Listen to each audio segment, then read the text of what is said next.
DMase, Vingan, and Donick, 1025 The Game. Willy Donick, Derek Mason, Adam Vingan, Connor Newt here with you. We hope you are having a wonderful Friday. And I don't know about the three of you, but my commute to work was treacherous as I was zooming down Briley Parkway, obviously going the speed limit. I had to avoid these huge chunks of falling sky after Cam Ward's performance in the Titans preseason opener last night. What did I say yesterday? Chicken Little? Oh, it's chicken littling all over the place in Nashville, Tennessee. The Titans won the game, by the way, but who cares? It's a preseason game. But the Titans have now gone 8-2. 8-2 in the last 10. Falling. 8-2 in their last 10 preseason games. So cool. Cam Ward was 5 for 12 last night, reigniting many of the concerns that Titans fans have had about him. And we want to hear from you all show long. 615-737-1025. Our phone and text lines are driven by WilsonCountyHyundai.com. And we will discuss the game from all angles. Chad Withrow will join us at 4.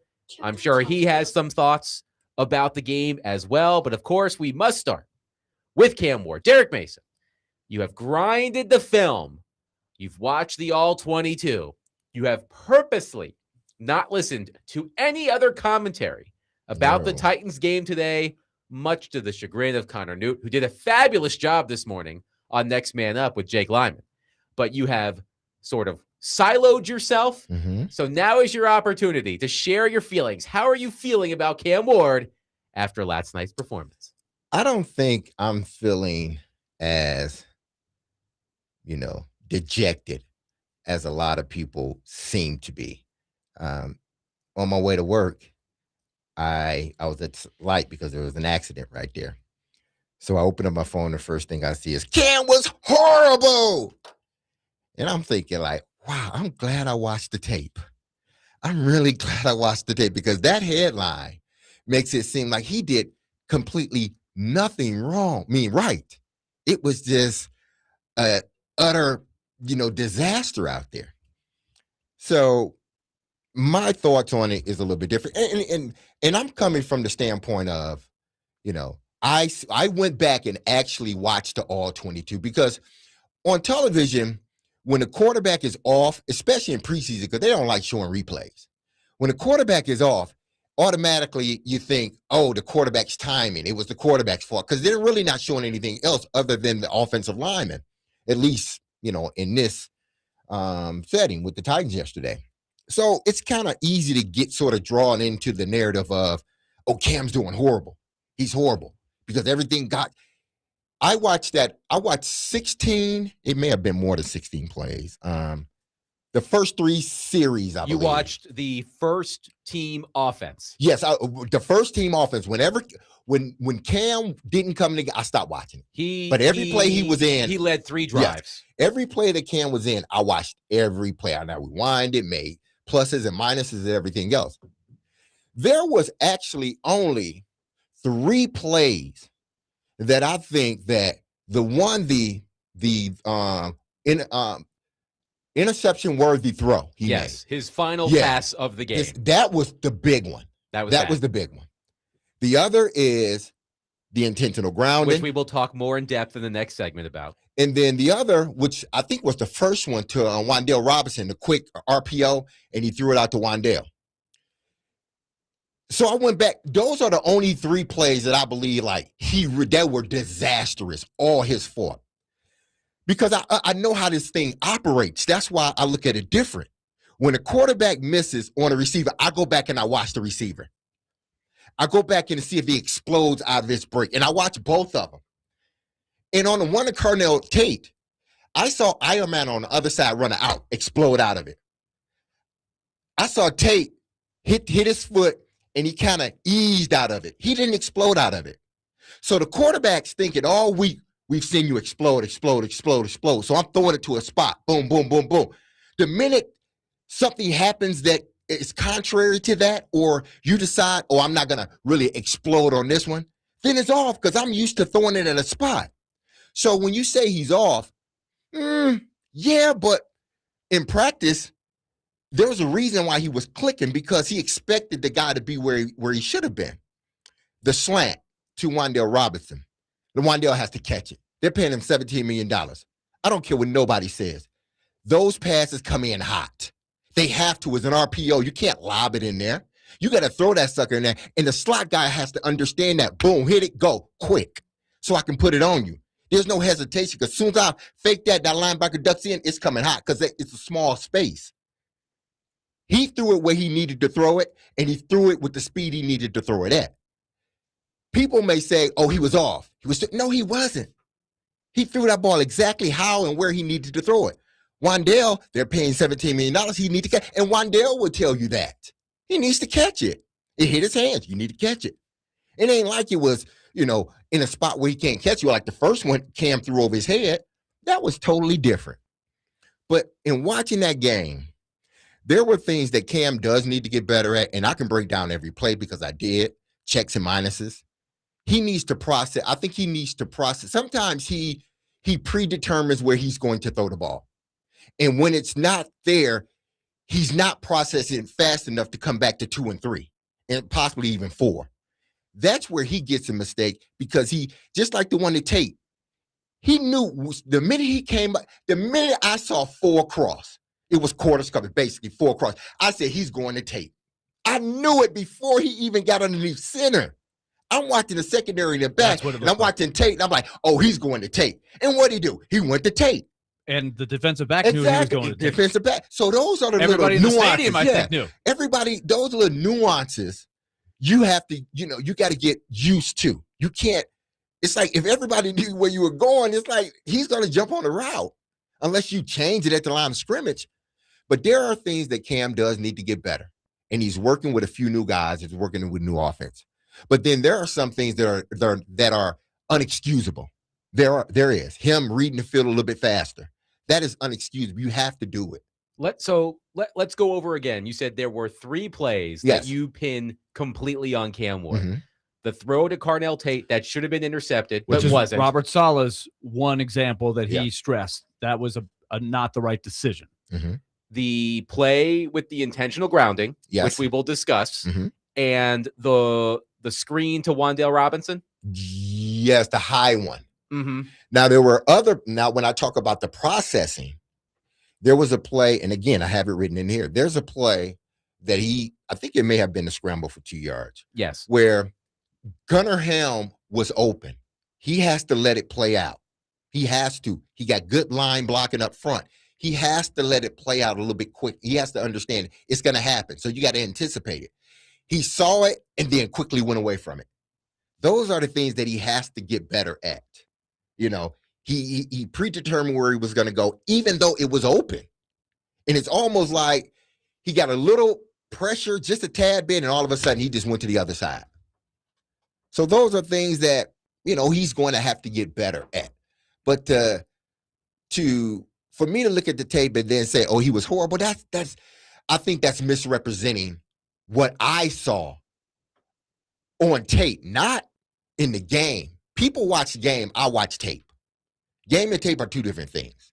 So what the game showed one thing, and then once you go back and you watch the tape, it's like either you walk away, players do this all the time. Either you walk away after the tape, because sometimes you think you played a hell of a game, and everybody like, you're patting you on the back, and then you go in the film room, and it's like, oh, and the coach is pointing out all these things like, oh, man, it wasn't as good as I thought it was. Or sometimes you think you played bad, but then you go in there, you watch the tape, it's like, okay, I played a little bit better. I can get better at this.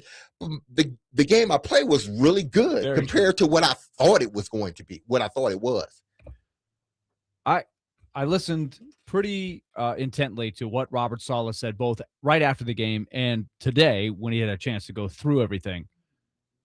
His basic assessment, and let me say, this was not a good performance for Cam Ward. If you think I'm going to come over and spin it positive, I'm not.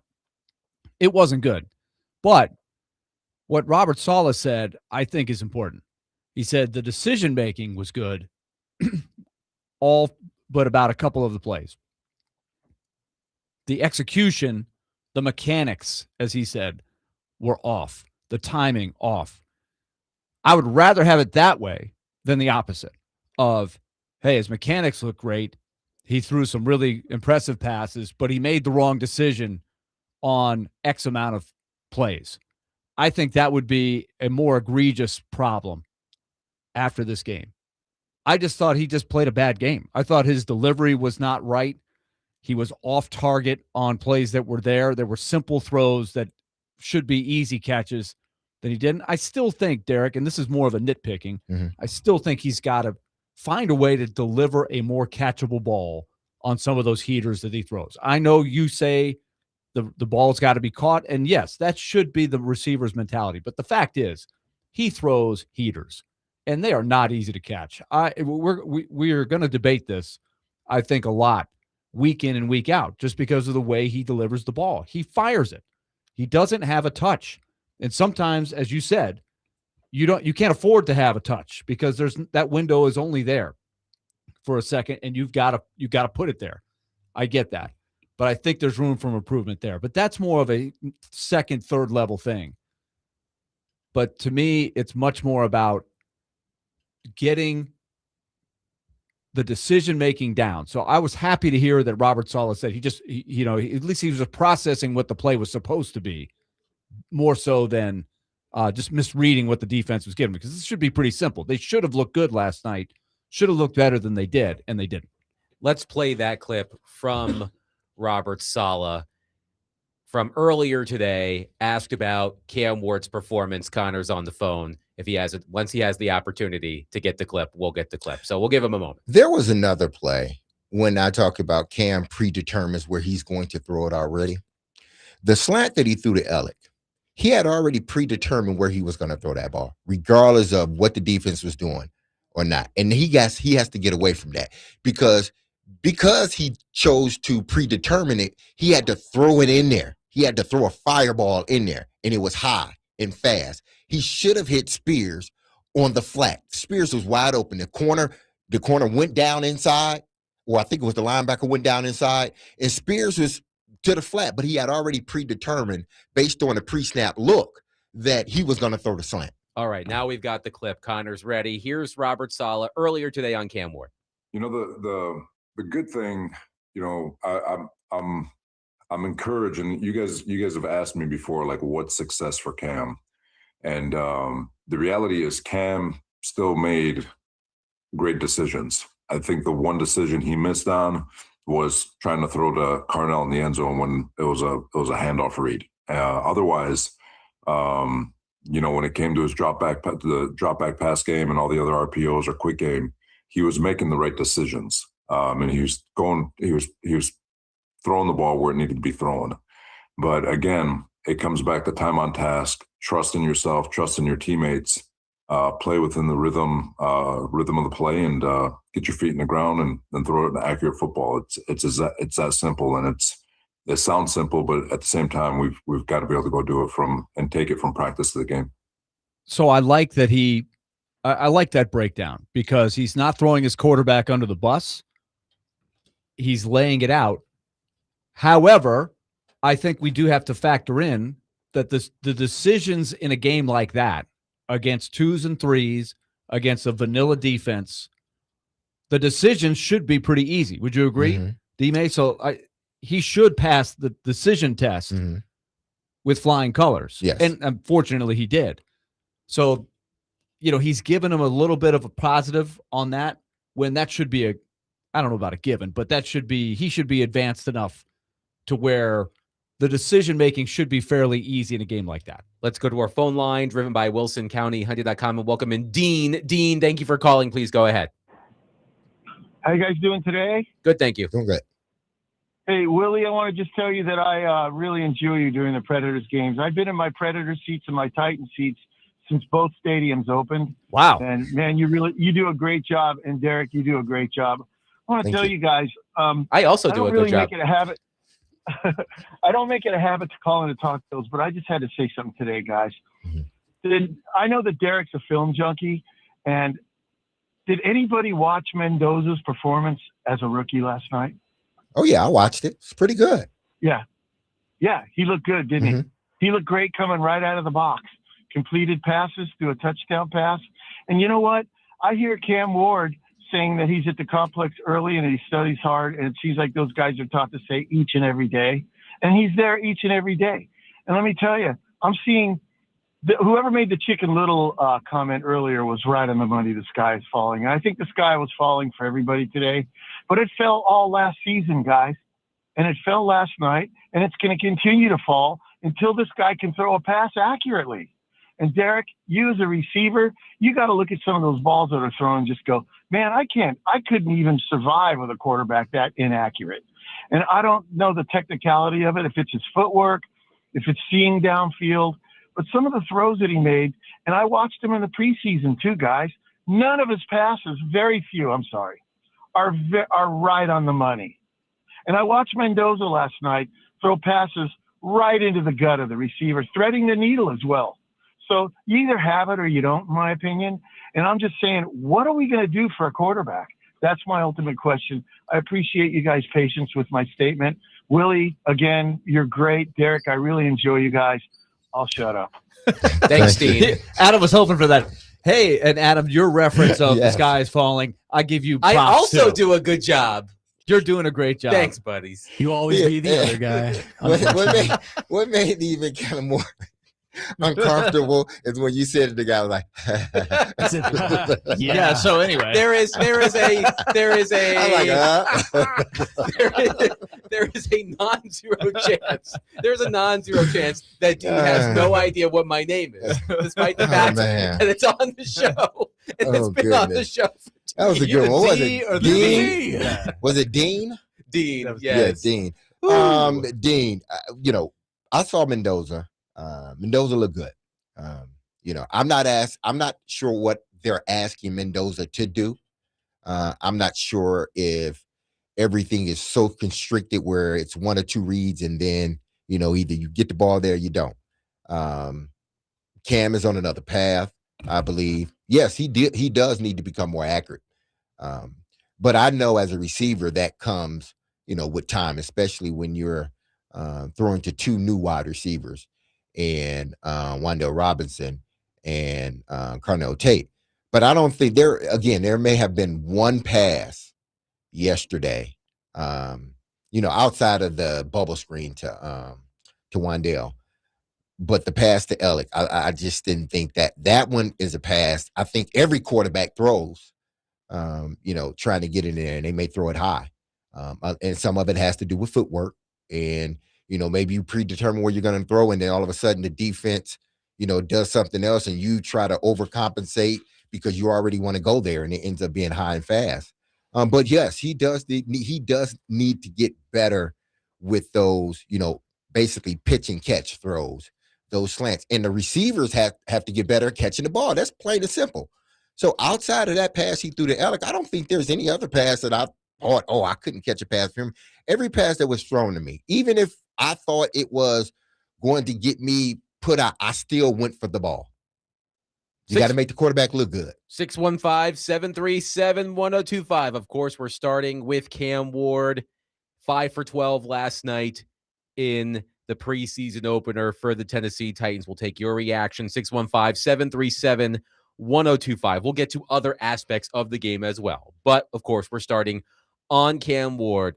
And coming up next, I wanted Derek Mason to look really hard at the one play I think a lot of Titans fans are seizing on today regarding whether Cam Ward has quote-unquote it. So, Derek, as we talked about, he's grinded the tape, and we are going to break down that specific play coming up next. 615-737-1025. Today, the Nashville Sounds take on Indianapolis at First Horizon Park. First pitch is at 6:35. Catch all of the action on 94.9 The Fan, presented by Twin Peaks, Family Leisure, Maple Street Biscuit Company, and Social Cantina.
Spears remains the tailback. First down and 10. Fake to him. Looking. On the move, in trouble. Tried to get rid of it. Ball slipped out. And that's ruled an incomplete pass. Thought for a moment it might be a fumble. They avoid disaster there, Charles, but just barely. Penalty flag down as well. They're going to talk about grounding here. Because of where the ball ended up, no one is even in close to the vicinity on it. And the clock in Cam Ward's head has got to speed up. By the quarterback. The ball did not reach the line of scrimmage. There was no receiver in the area. It's a loss of down. Second.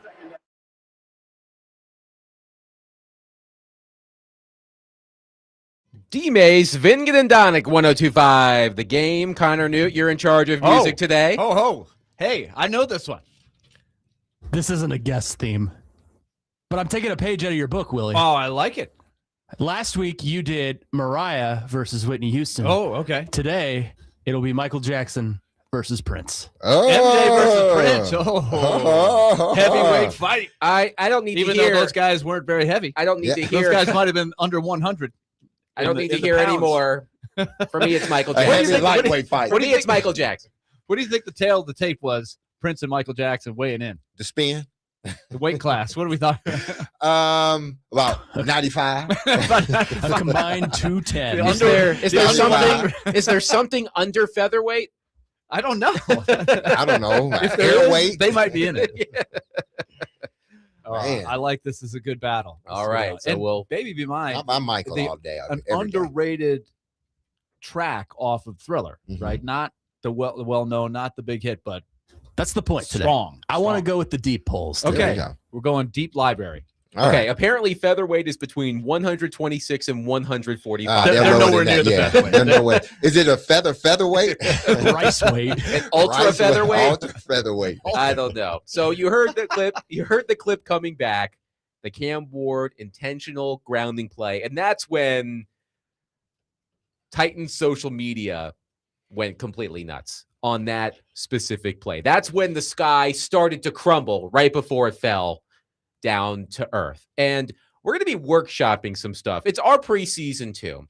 We're going to be workshopping some weekly Titans reaction segments as we prepare for the regular season. And one thing we plan to do during the regular season is we're going to have our very own Derek Mason. He's going to take us to school. He is going to break down a key play from the game, good or bad, for the Tennessee Titans. And when I saw that intentional grounding play last night, I thought to myself, that's the play, because that's when Titans Twitter lost its ever-loving mind. So, Derek, as you said at the top of the show, you watched every play from the first team offense last night. You watched those plays multiple times. Take us through what you saw on that play that led to Cam Ward earning an intentional grounding penalty. First, the play, the boot action really got the defensive line flying. And as Cam's coming out, Peter Skoronski, even though he held onto his block, was getting pushed into Cam.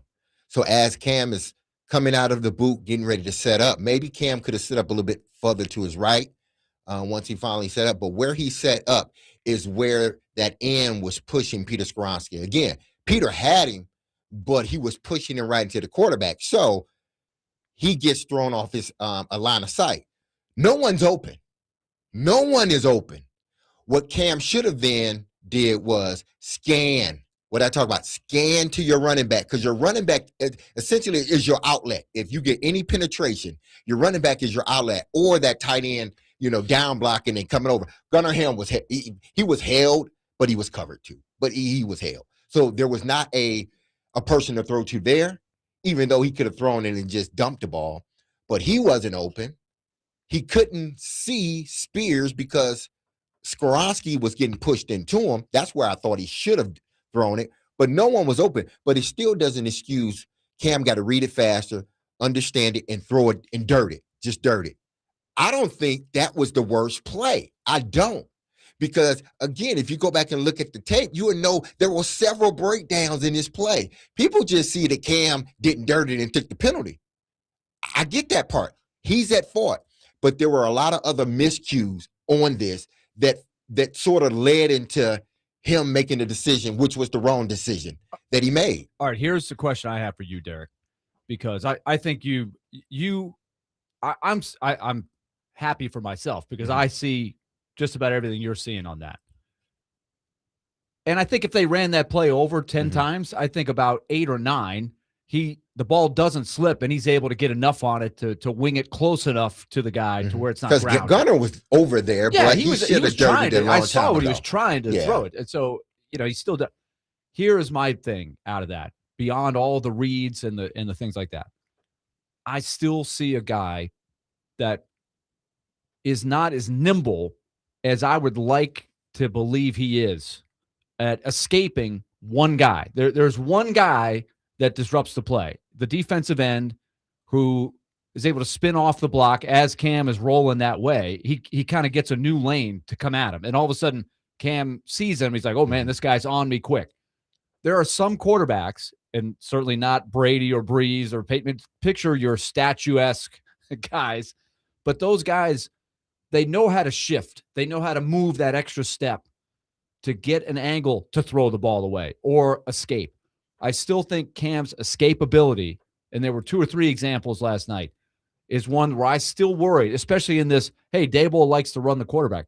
I just don't think his first 2 steps are quick enough to be able to effectively get away. Like a guy gets him in space too often. One guy, he's got all directions he can move in, and he's not able to do it. That concerns me.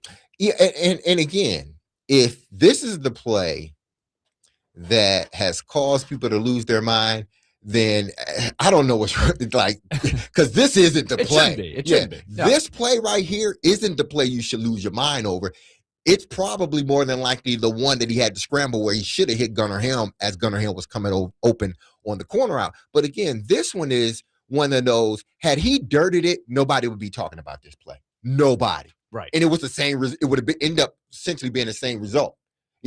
They had to go back and talk amongst one another to see if it was an intentional grounding. It didn't get back to the line of scrimmage. So your decision was too late. You knew what you should have did, and you finally realized it, but it was at a point where you were far from the line of scrimmage. The guy was on you. You couldn't get it back to the line of scrimmage. Had you gotten it back to the line of scrimmage, that's just a, incomplete pass. You could just say, hey, it slipped, which it did.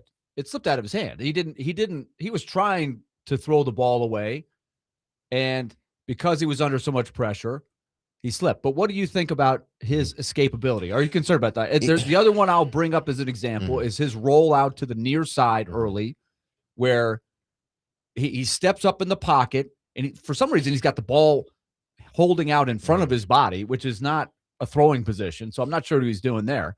But then he resets. He sees the linebacker coming.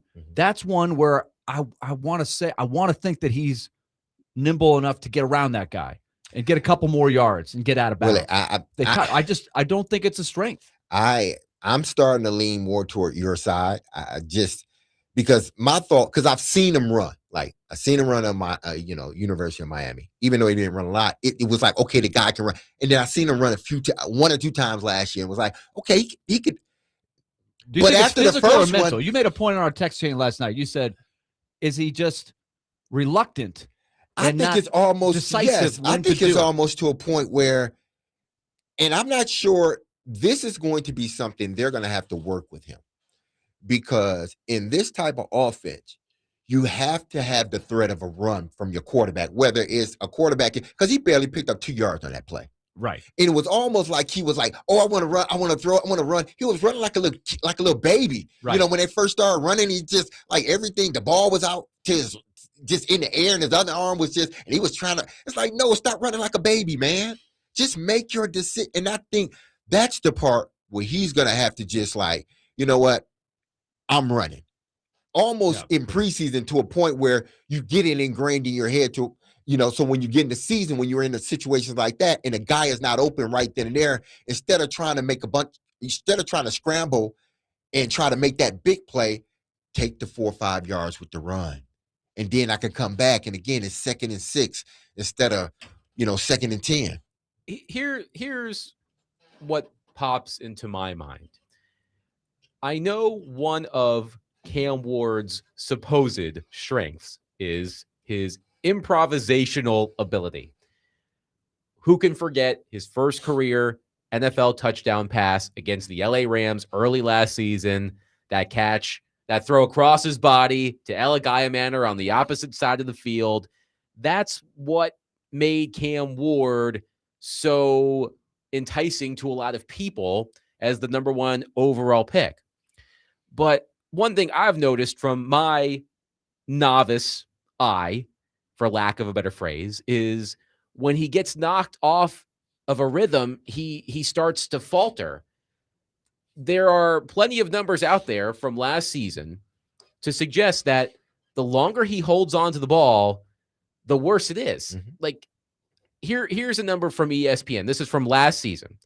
Ward had 88 dropbacks with a time to throw over 4 seconds, second only to Caleb Williams. And I don't know how long the time to throw or the time he held the ball on the intentional grounding play, but if it was over 4 seconds, that wouldn't surprise me.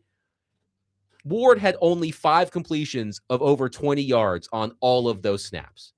So I know that people love his playground football type of game, but so far in the NFL, even in the preseason game, it doesn't lead to results. You can't, it can be a part of your game, but it can't be your game. And, we've seen quarterbacks to come in and that's their game and they don't develop and they end up just being backup quarterbacks or not in the league. But we've also seen some that come in with that mentality and then end up developing out of that.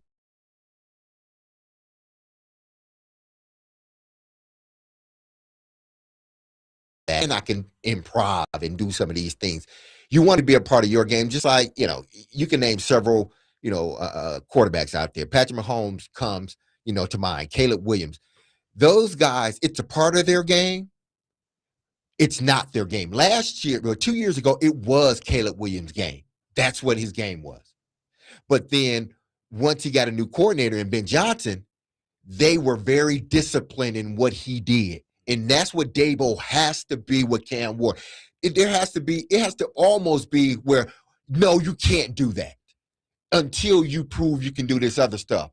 And I understand his improv does, open up some things, but there has to be guardrails on it. So at least you can get him comfortable and playing one way, knowing that he can do it. We did the same thing. They did the same thing with Steve McNair. Steve was in college. He was outside the pot. He hit a lot of his plays. He just wowed everybody. Strong arm wowed everybody. And they developed him once he got here. They couldn't just throw him in there the first couple of years because they had to work all that stuff out and allow that sort of improvisation to come within the framework of what we're doing offensively. Not your game, but a part of your game. And Steve became fantastic at it. 615-737-1025. Your reaction to the Titans' performance last night, specifically Cam Ward. As I said, we will get to other aspects of the game, but we're starting with Cam Ward. We've already got a lot of reaction on our text line. You can join in, 615-737-1025. We will get to that reaction coming up next, 615-737-1025. We are broadcasting from the Busy Bee Plumbing, Heating, and Air Conditioning Game Nashville studios, home of the $99 yearly Beehive membership, where the buzz is always about great service.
Today, Saul said he thought he might have been a little sped up. Maybe a little bit, especially getting back out there. But I seen everything. I was being able to move linebackers the way I wanted to. Know each and every coverage they're getting to. So it's really just me slowing down, then putting the ball where it needs to go.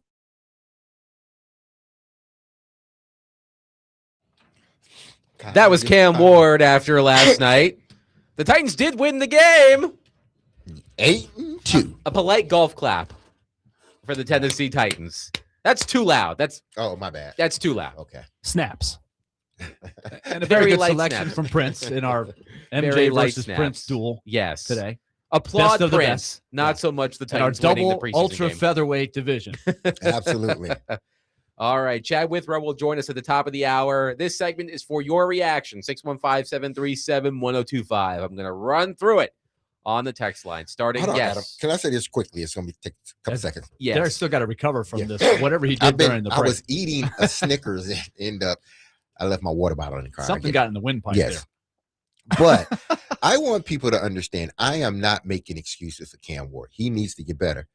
But when I go back and I'm watching, the game film and not the actual, watching it during game time, but going back and watching the film, there are things that when you look at it on the game, you think, oh man, why?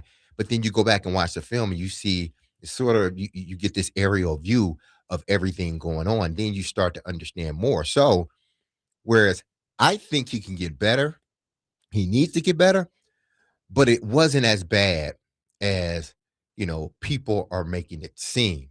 I know it's good clickbait. I get it, but it's not that bad. It needs to get better. It does need to get better. But man, it is Chicken Little around here. I would hope too that if he had gone 12 for 12 and lit it up, that we wouldn't be sitting here going, he's arrived. He's the man. Cam has got it. He is it's good all pro. They're going to win the Super Bowl, because it's one snapshot in a journey of trying to become a good winning quarterback. So it was not a good performance. We're trying to analyze it. That's what we try to do on this show, hopefully with a level of expertise, especially through Derek's eyes, that you're not going to get everywhere. That's our approach. It would be easy for us to sit here and just say, he stinks, he's not going to make it, and some people, they'll see that and they're worried about that, and that emotion comes out. That's totally fine. So we're trying to break down exactly what happened, why it happened, where do we go from here? Jared from Spring Hill on our text line says, another example of Ward not being nimble. The play, he was sacked, but it didn't count because of defensive holding. He was barely touched and looked to trip more over his feet than anything else. Still waiting to be impressed by the #1 overall pick. Cameron says, when guys are good, you can see it immediately. That doesn't mean that they're perfect, but you can see the ability. At what point do we just accept what our eyes are telling us with Cam and stop denying all evidence in front of our eyes? I'm fighting that myself, I have to admit. And I thought this last year. My first impression of watching Cam live was I was underwhelmed with the freakiness of his athletic ability for a guy that was picked first in the draft. And that is not anything against Cam. He is who he is. But when you are drafted first overall, I know, because we discussed it, it doesn't mean you're automatically going to become a great football player. But the physical tools should reflect that of a first overall pick. And I haven't ever thought that he's got that. Does he have a rocket arm? Yes. But take Steve McNair. You used a great example of Steve McNair's journey on his development. But Derek, while he was learning the things he knew he had to get better at, he could escape. He was strong. You weren't going to sack him with one arm. And if you were in space, he was going to get by you. There's no way one guy was getting him in the open field. And so he was effective or at least somewhat effective. He became more effective. But as he was learning that, he had those physical gifts that we were saying, wow, look at that. And that's what that's what I think that texter is getting at with that text. I don't think he's wrong. I don't think he's, well, no, let me not say that, because I'm not going to go down that route, because I'm not going to sit here and try to, be nice. That's the texter's opinion. That's how the texter may perceive it and look at it. Again, there are things I am optimistic because I saw a guy in a situation last year and he ended up developing through the situation, second half of the season. You're putting him in a new offense. He's learning a new offense. Does he need to get better at a lot of things? Absolutely, he does need to get better. But I still, again, you're asking me to believe what my eyes are telling me. I am believing what my eyes are telling me. When I go back and watch the film, I'm believing what my eyes are telling me. You're believing what your eyes are telling you from the television, from what's being broadcasted to you. But I'm going like that back door, and I'm kind of getting inside and seeing what's really going on, opening up the curtain. That's what I'm going off of, because I get to see everybody. Because a lot of quarterbacks, there are very few quarterbacks in this league that, that can make, no matter what, even if things break down, they can make it better. Just, it doesn't matter. And we know who those quarterbacks are that are still in the league, and we know the ones that are not in the league no more. No matter what, it was just, I'm going to find something. But then there are other guys that, majority of the guys, that it's going to take, like if one thing happens, it may still end up being a good play, but more than likely is not. Football, if one thing happens over there, it affects what the quarterback can do. If that guy misses his block, or if that guy get pushed into me, everything people see is Cam Ward holding on to the ball and then trying to dirt it. Well, what you didn't see after you watched the film was, okay, where he was looking, he couldn't see because the guy's getting pushed into him, and he got pushed out of where his outlet was, which was Spears on that boot. So he gets pushed out to the right. And now he doesn't make the quick decision to throw the ball away, even though he knows that's where it eventually has to go, and he tried to. So I'm looking deeper. You can have your concerns, and I have my concerns as well. But I'm not going to sit here and say, well, I know this guy, he's 100% is going to be a bust, or 100% is going to be an elite quarterback. It's still a work in progress. I don't know. I see some good things. I see some bad things. I see some things he needs to work on. I see some things like Salah said, the knowing where to throw the ball to. That's one of the first steps. Jason in Dover says, Arch Manning 2027. Curtis Rourke played better with less. You know what? I'm not doing this. All right. If you text in about which quarterback should the Titans draft with the number 1 overall pick in 2027, you will be banned from the program. And we're not there. Yeah, we're not there yet. We're not there yet. And just to make sure I'm serious, I have shadow banned a couple of people from the program. So you won't know you're banned, but you will be banned. Andrew on our text line says, you guys are talking as if you guys are talking as if the Cam was the surgeon who did the surgery successfully, but the stitches looked sloppy. I'm reading this verbatim. The truth is, last night, Cam was doing surgery on the wrong part of the body, maybe not even in the right operating room. See the difference? Certain mistakes cannot be made ever. Well, the first part I didn't quite understand because you're probably talking to text and there were some grammatical errors. But okay, which one should never be made? Because if that's the case, there will be no quarterbacks on the field. You guys are talking as if Cam was the surgeon who did the surgery successfully, but the stitches look sloppy. I think that's well, yeah, he didn't do a good job. The aesthetics didn't look good. He stitched it up good. I guess he's referencing don't do well. Salah's comment exactly. For the most part, he, with a few exceptions, he made the right decisions. He did not execute the plays. It was sloppy. Mm-hmm. So I guess that's the analogy. I guess. Yeah. Quickly, let's go to Adam in Portland on our phone line. Adam, thank you for calling. Go ahead. Yeah, we did. Yeah, he can tell us. Go ahead, Adam. Well, I don't think it's something where we should pretend like we're about to get a new quarterback. We're really not. Like, and I can't judge the guy off of one preseason game, man, where they're not even scheming anything. Like, I get it. Like, we're all going to be calling for Mitch if we're 0-5 because Mitch could very well be like Geno. But my question would be, would it benefit Cam to sit behind somebody? Because we're acting like it wouldn't. But a lot of the problems that he's having, would it benefit him to see a decent quarterback that's not? Also, guys, I don't want to say this, but like Trevor Lawrence looks a lot better. He was going to be terrible if he stayed with Urban Meyer. So do we got something like that going on where he was with Callahan and needs to get far away from Callahan to get better too? I don't know. Thanks, Adam.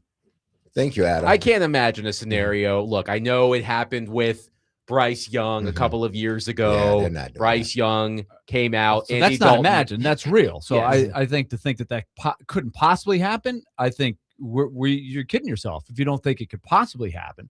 But they I end up hope getting a it new doesn't. coach the next year. I have a So- hard time believing it could happen. Look, it could happen. I have a hard time believing it could happen.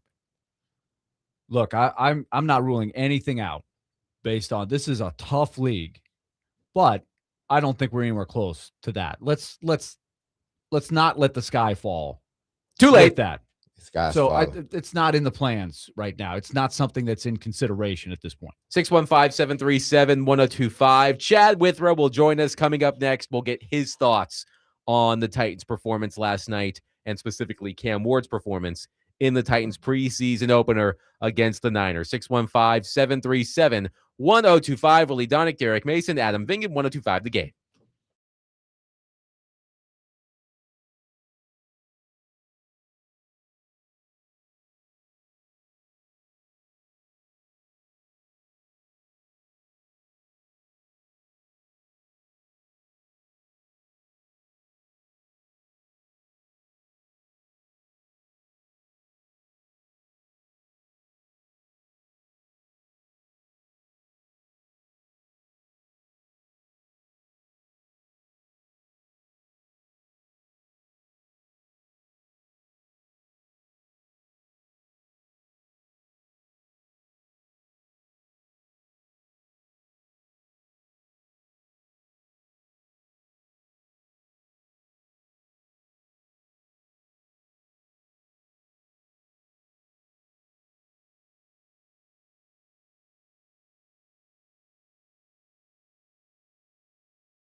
DMase, Vingan, and Donick, 1025. The Game, Willy Donick, Derek Mason, Adam Vingan, and Connor Newt here with you, continuing our reaction to the Titans preseason opener.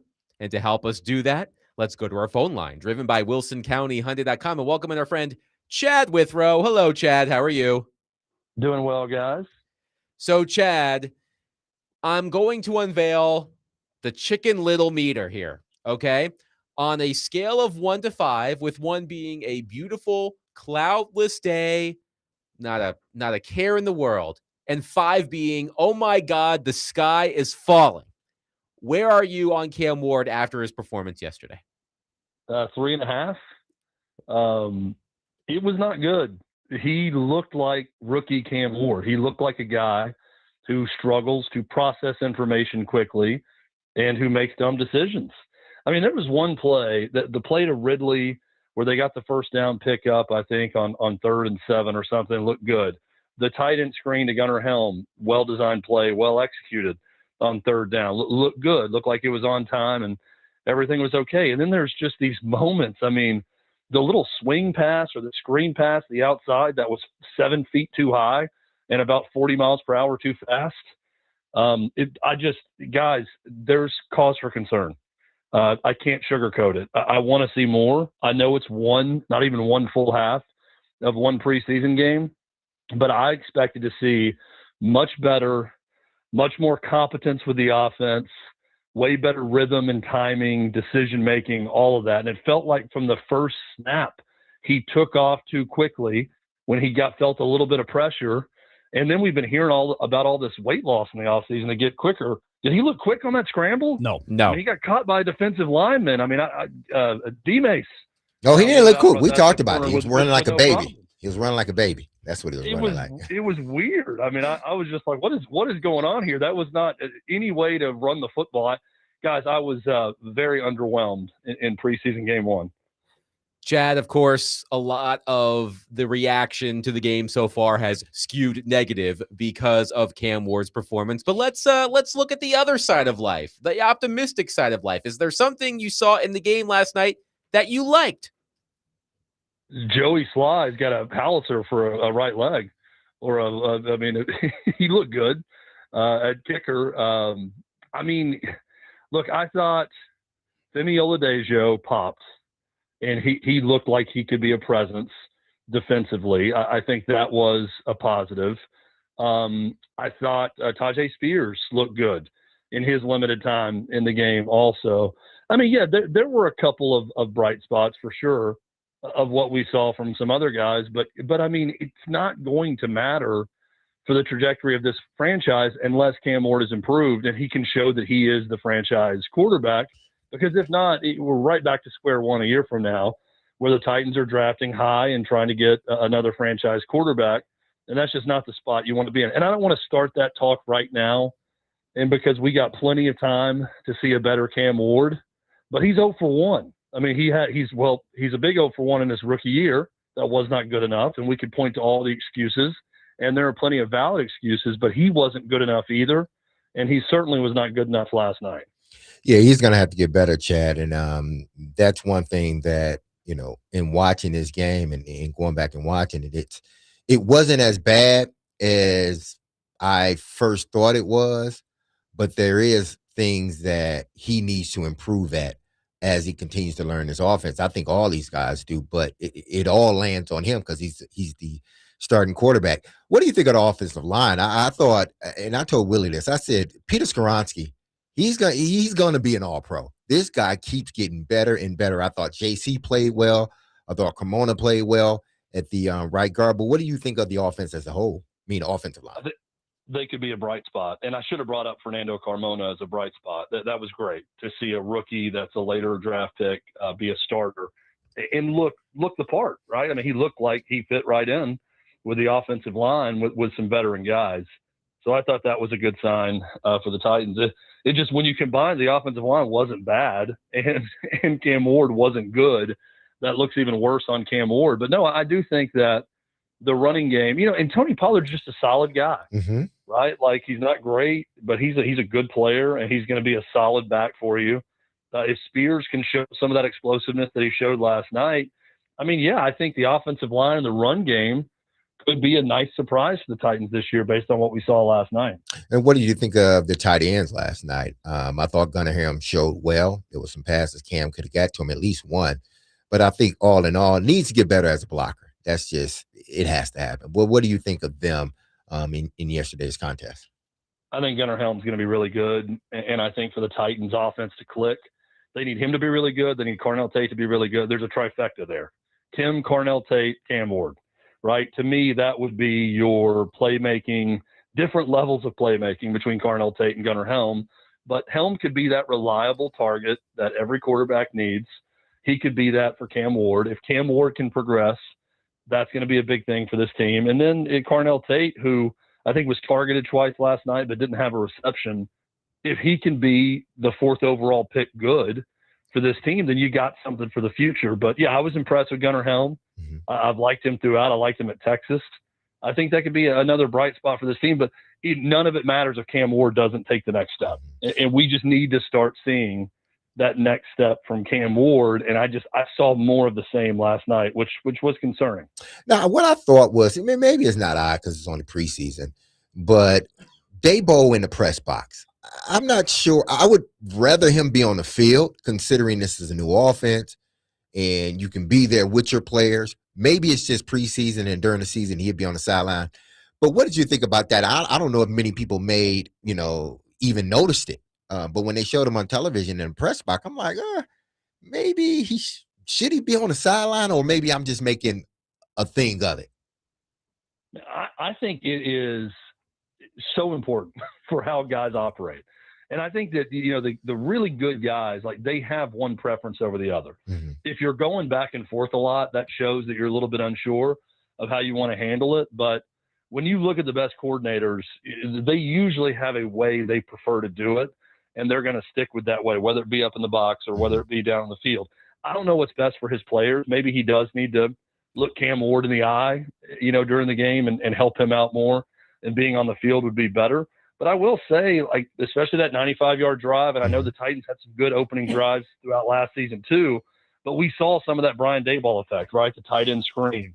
I mentioned it. There's another 3rd down pickup, and I'm thinking that's the Daboll effect, the precision, short passing game that can open it up. We saw some of that last night from him, which I think was a good sign. Again, coaching-wise, I look at their operations and I look at how they're doing it. They got a really good staff. Mm-hmm. I think the staff is good. I think both coordinators are good, and Saleh, running the defense, that's going to be good. But when you pair Saleh and Daboll together, they should be well coached. They should be prepared. Now it's about those players taking the next step. We're talking to Chad Withrow. Chad was over at Vanderbilt practice yesterday. And so I got a couple college questions for you, Chad, as we continue to count down towards the college season here.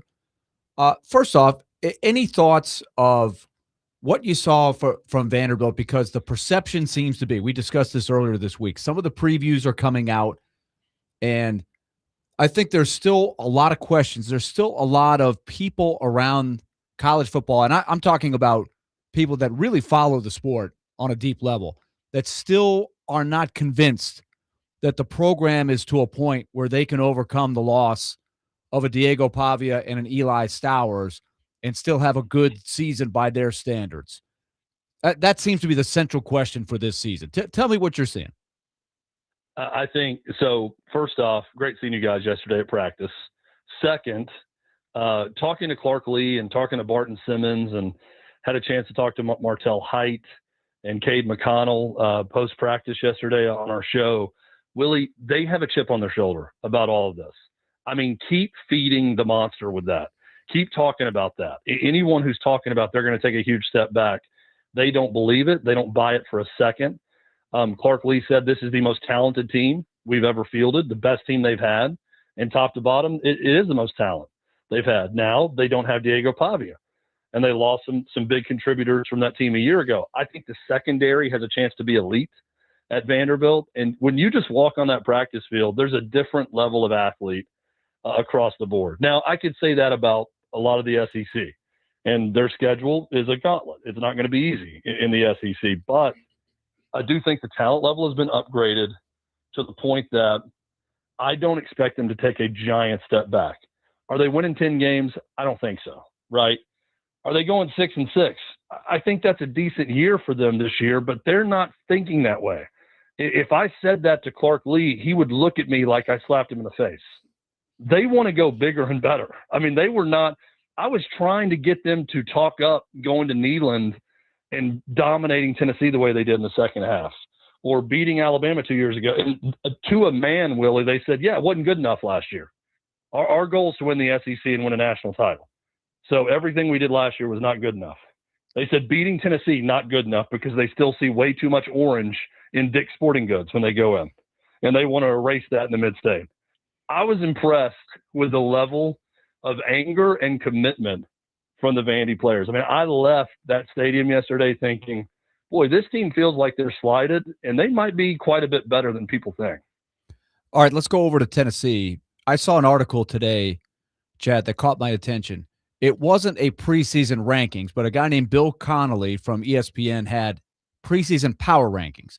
And what he does, and he talks about how coaches are like, why would you look at anything that happened last year with this day and age of how much the rosters turn over? It's a fair argument, but this guy sticks to his guns and says, you can predict what you can make a reasonable prediction of what a team is going to look like by taking the returning production, taking a look at some recruiting things and the transfers, and assigning a rating to that. And so for better or worse, he's got these things. And it jumped out at me. Tennessee is 14th in his power ranking, which is higher than Ole Miss. It's higher than Missouri, Florida. It's a pretty good ranking. And it speaks a lot to what they've got around the big question mark, just like Vanderbilt, and that's the quarterback position. Do you feel pretty good about that roster evaluation of what they've got other than the quarterback? Yeah. First off, I love Bill Connolly and all of his stuff. And, yeah, I feel great about Tennessee's roster, kind of like Vandy. I mean, I think you could make the argument this is going to be far and away the most talented roster top to bottom that Josh Heupel's ever had in Knoxville. I think Clark Lee believes that about this Vanderbilt team as well. And both programs have had some recent success. It's all about the quarterback at Tennessee. It's all about also not losing any more secondary starters. I mean, keep in mind, guys, a year ago, Jermod McCoy didn't play a snap. Ricky Gibson went down on the second series of the season against Syracuse. And Tennessee was quickly down their starting two corners. And that led to them having the 96th ranked defense in America after being top 10 the year before. Today, it looks like, fingers crossed, but it looks like Idris Farouk, the starting safety, could be done for the year. An ambulance came, lower leg injury, took him to the hospital at practice. They're already down a depth piece, that transfer from Miami at corner. They lost a linebacker for the season earlier this week in practice. So you don't want to see any more of that depth, or especially a starter, going down for Tennessee before the season even gets here. But I think defensively, they should be really improved. Jim Knowles is an upgrade at defensive coordinator. I think that impact is going to be felt. And offensively, I mean, they get back, I think, 4 of their 5 starting offensive linemen. David Sanders is going to be an absolute beast. He's a top 10 pick in the making at tackle, and he's going to start at left tackle this year for Tennessee. They should be able to run the ball. Deshaun Bishop showed he could do that a year ago. He's in line for a big season. If they can figure out that third wide receiver between Radarius Jackson, Travis Smith, and TK Keys, the 5-star freshman, because they got Braylon Staley, who had a big year, Mike Matthews, another 5-star guy at receiver. They're gonna have some pieces offensively. Ethan Davis is a threat in the passing game at tight end. They should be good on offense if they make the right choice in figuring out the guy who's best to run the offense. And for all offseason, it was all about Faison Brandon. Faison Brandon this. He's going to win the job. He's got more talent. But now if you're reading the practice reports, it's all about George McIntyre and how good the former Brentwood Academy player has been looking for Tennessee. So Josh Heupel's got a tough decision to make, but I do think that roster is going to be really talented. All right, Chad, quick answer on this. The SEC shows up really well in these rankings, and Adam and Derek are going to roll their eyes when I say this.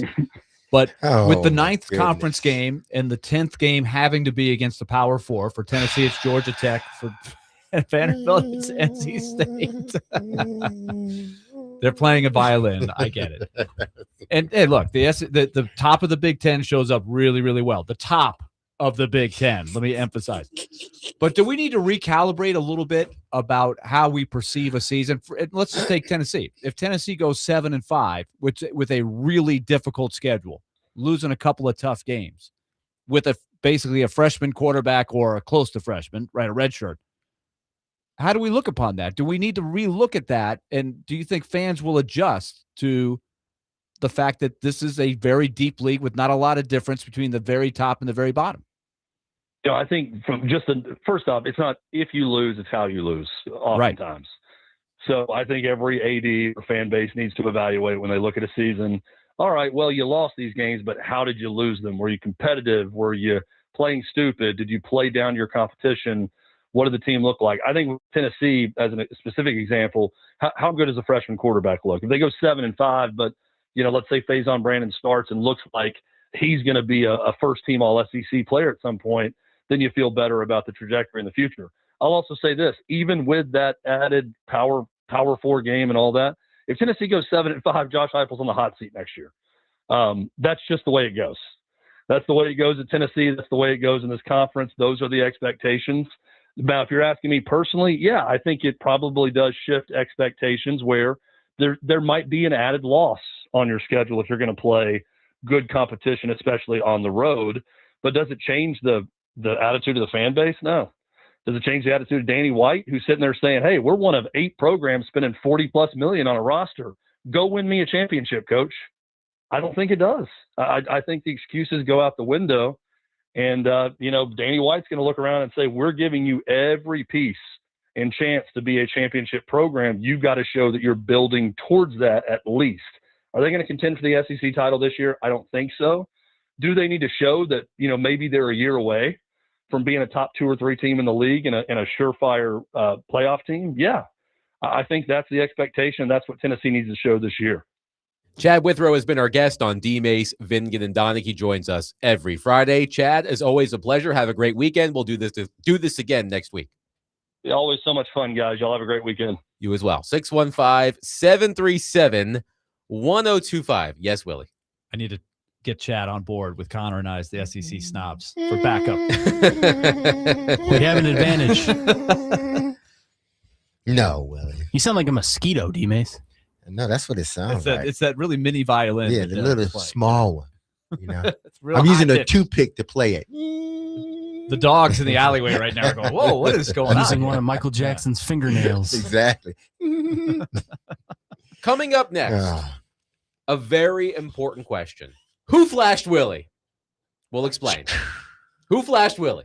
Coming up next. 615-737-1025. Willie Donick, Derek Mason, Adam Vingan, 1025 The Game.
DMase, Vingan and Donick, 1025. The game.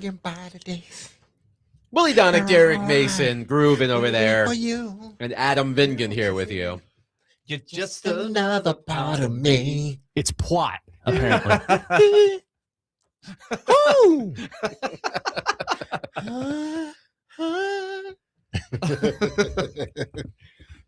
So we've been talking a lot about Cam Ward, and we will continue to talk about Cam Ward. We'll get to some more of your thoughts on Cam Ward, 615-737-1025. But we also want to talk about other aspects of the Titans preseason opener last night in San Francisco. And yesterday, unintentionally, Willy Donick had a request. Yes. For the young Titans players specifically. And that request was, flash me. Flash your talent. Show me what you got. But it came out wrong. It came out all wrong. But it was a great idea. Show me. Flash me. Show me. Flash me. That's a very out of context statement. Oh my goodness. I want to hear it one more time. Let's hear it one time. Show me. Flash me. Show me. Show me. Flash It was an impassioned plea to the youngsters on the Titans So to get to the next level. Maybe don't say youngsters and flash in the same sentence. Yes, that came out wrong too. Oh my goodness. So, well, first of all, the question changes depending on the punctuation. For example, if you put a comma after flashed, it's who flashed? Willy. If you don't have a comma, it's who flashed Willy. So you can decide whether to put the comma in there or not. But Willy, who flashed you last night in the Titans game against the 49ers? You know, it wasn't necessarily the people. I was specifically during that impassioned speech yesterday looking at guys like Keldrick Falk, who at least played a lot, right? I liked how he got in there, and he did okay. Anthony Hill, who I think is a very important player in the big picture, and Femi Oladejo, who had the nice tackle for loss early in the game. I guess you can say that was a flash, but he wasn't blocked, right? The guy came right at him, and he made the play. Good. I don't know if I just wanted to see some people physically dominant. So I think the answer to me, number one, and these aren't flashy positions necessarily, but I think J.C. Latham played a really good game, and there were grades to back that up as well. But J.C. Latham, I think, played a really good game. One of the things that both he and his teammates did, they didn't have any dumb penalties last night. You didn't have this feeling that you had a lot during the regular season the last couple of years of they're so discombobulated. They don't have much talent, but they can't get out of their own way sometimes with some of the needless penalties. I thought that was at least a good sign, and Robert Saleh was able to at least throw that out there, that operationally they didn't have too many men on the field, didn't have a bunch of false starts, people weren't jumping off sides, and so I think that was a good showing for Latham. So I'll start there. Latham flashed me. He flashed. Come on. I did think the offensive line, and again, we have to include the caveat that the San Francisco 49ers were not playing their best defenders last night. But I thought J.C. Latham had a solid game. Fernando Carmona, I thought, stood out. And as Chad said, to have a rookie, a late-round rookie, hold his own on the first-team offensive line. Again, the caveat, the Niners were playing backups. But it was an encouraging sign. So I would say that Fernando Carmona flashed me. But it's funnier when we say who flashed Willy. There you go. That's who flashed work on that. Willy. You got to like Queen throw it in there. Yes. But so there's a guy named Cole Brown who's an analyst that I'm following on Twitter now. Latham had 12 pass sets and 0 pressures allowed, obviously 0 sacks. Runs to his side, went for 4.5 yards a carry with 2.5 yards before contact. So that's a situation where he should grade well. This wasn't, quote, easy test, right? Your 49ers weren't playing any of the guys that we have heard of. So they should grade well, but he did. So that's good. Here's some stuff on Falk, a guy that, again, they traded up to get him in the first round.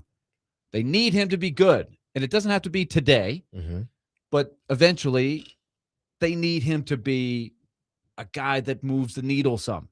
They don't have enough needle movers on this team. It's not even close. That's why I'm looking for the flash. Flash me.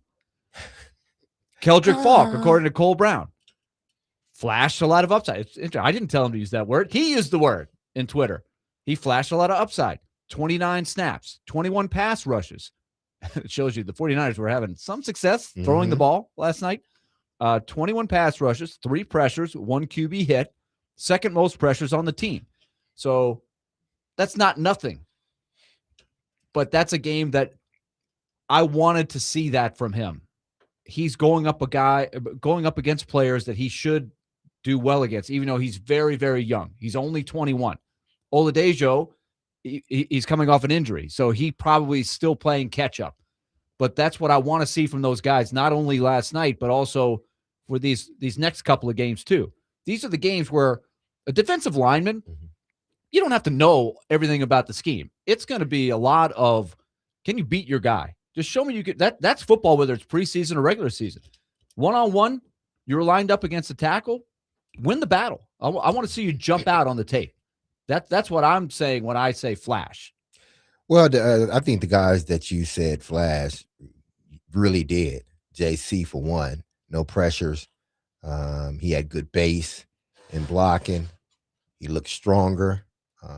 He's moving better. I'm sure, the hip thing last year, but he's moving better. And you can sort of see, him moving in a direction that is positive. Peter Skoronski just keeps getting better. I thought Cremona showed some good plays, a lot of them. I thought he and Latham worked well on combo blocks. I thought Moore and Skoronski worked well, but there was one time where I don't know if they called switch or whatnot, but Skoronski stayed on his guy. It was almost like they were running a game on the outside or a loop with the end in the defensive tackle. And, Peter held on to his guy, and they end up getting a loop, and they just didn't handle that well. But outside of that, I thought the offensive line as a whole flashed. Defensively, I think Keldrick Falk, he got food one good time. And they're going to talk about that in film room, I'm sure. But I think he showed some plays. Oladejo, he showed some plays. I thought Cedric Gray played really well. He's coming downhill. He's around the football. He's fast at the sideline to sideline. So he really showed well in that game. Now, listen, they didn't have John Franklin Myers out there. So, Jeffrey Simmons, I'm not worried about Jeff. But those young guys, or, those guys that are just new in this defense, I think they, for the most part, with the exception of the corners, and again, with the corners, we need to talk about that. Oh, we'll get there. Yeah, but the interior guys, I think, for the most part, I think those guys showed well. I'm talking about the first group of guys. They showed well. It wasn't some disruption. Exactly. I would have liked to see more pressure from the two but okay. I mean, it didn't happen. But I thought those young guys that you mentioned, I thought they flashed. I thought Gray flashed too. That guy, he's going to be a good player. He's already shown that he's a good player, but man, he's going to get paid if he stays healthy. Should we take a moment to discuss Will Levis? He went the wrong way. Oh my goodness. Indeed. Whatever we wanted to define as flash, he was the opposite. He was dark, going the wrong direction. Now, to be flash fair, in the wrong way. Hold on. Time out. It's loaded language to talk about flashing in Will Levis. It just occurred to me. But that's a loaded phrase when it comes to Will Levis. You know what I'm talking about. His mom liked that comment. Just going to TMZ with it right now. Oh boy. I forgot about that. I don't know anything about that, but that was a story last season, wasn't it? Yeah, I guess so. I think it was a story last mom was season. very Yes, mom. She went Her public. mom kind of let it out there. She's just But, kind of talking. Back on track. Will Levis. Will last night in San Francisco. Yes. On TV. Yeah, not great, Bob. Not great. And I know he was out there with scrubs. I'm sorry. But you know what? At this point, Will Levis is also kind of a scrub. He's now a scrub. He wasn't a scrub, but now he's a scrub. I'm not going that far to say he's a scrub. He's a little scrubby. I'm a hold out. I'm a hold off a little longer. Pretty sure he's a little scrubby, though. He may just be a sponge, but he ain't scrub. He ain't a scrubby yet, man. He ain't that. We're not talking about a scrub daddy here. Remember Scrub Daddy?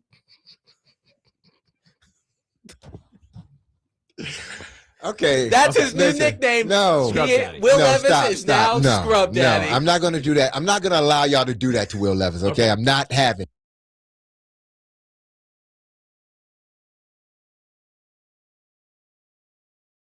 it. AKA Scrub Daddy. He mentally just has that gap. There is just a disconnect. And I think he's aware of it. He continues to have the same thing happen over and over, in which he can have one or two plays that really look good, where he delivers that ball and you're like, man, that looked good. That looked like an NFL quarterback. But the disconnect is still apparent. And I think he almost, with some of the bravado, like, for example, the one media scrum where he went out and said, I'm one of the best 32. It's almost like he's trying to convince himself that he doesn't have this blind spot. He tries to talk himself into, by telling everybody else how good he is, that he's like almost trying to, no pun intended, will himself past his one fatal flaw. But the fatal flaw keeps showing up every time he seems to take the field. And that, I don't know what causes that. And I don't know how you overcome that. But I think it's so mental with him, more so than the physical. I think the first thing in really competition is to convince yourself you can do that thing that you're trying to do. Because in order to step into that arena, you have to convince, I can do this. I've trained, I've did everything. I can do this. So once you get that in your head, everything else is like, okay, now you're just moving forward. He haven't convinced himself that he can do this at this level. At a sort of pace where he can be a starting quarterback. He says he can, but what he says and then what ends up happening, again, he does some good things. He has all the tools. But as a quarterback, you got to have that thing in between your ears, and it has to process like quickly. That's why people are on Cam. He has to process a lot faster, or he has to slow it down, one of the two. Or when I mean slow it down, I mean to a pace where now he sees the game totally different and everything is in rhythm. But Will Levis hasn't proven that he can consistently do that on any level at the NFL at this point. And it seems like the more he tries to talk himself into it, the worse it gets on the field. Since he said what he said, I don't think there's been a day where somebody says Will had a great practice or anything. Instead of just letting it go, I'm only prepared for this season. Hey, I'm trying to win a backup job right now. I got to worry. That's what I got to worry about, making this team. But no, because the bravado in him has to convince himself that he can do it. He makes it bad. He throws it out there. Now it's like, dude, for whatever reason, he can't get right. There's no way that he should be sacked. You ever seen the movie Life? The Life of Eddie Murphy and Martin Lawrence? Anyone of y'all ever seen it? You need to watch it. It's about Martin. Boomerang with those guys. This is back in, I think it was like in the 50s, 40s. With their prisoners. They got put in jail. Part of that. And there was one guy on there, Bokeem, who has passed away. He was an actor. They called him Can't Get Right because he just couldn't get it right. No matter what, he just couldn't get it right. And that's who Will Levis is. Can't get right. One texter says, Scrub Daddy is happening. It's here to stay. No. 615-737-1025. Anybody want to trade with Cool Levis after that glowing? Trade for Scrub Daddy? I mean, if you're Or trading, can't get right? if you're trading for Scrub Daddy, I mean, the line is going to be blowing up. 615-737-1025. Oh, boy. We will continue to take your reaction on the Titans' performance last night in San Francisco. A lot of reaction continuing to come in on Cam Ward. We will get back to that coming up next. 615-737-1025. Willy Donick, Derek Mason, Adam Vingan, 1025 The Game.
DMase, Vingan and Donick, 1025. The Game, Willy Donick, Derek Mason, Adam Vingan. Connor Newt choosing Michael Jackson versus Prince. Today's musical theme. I said it at the top of the show.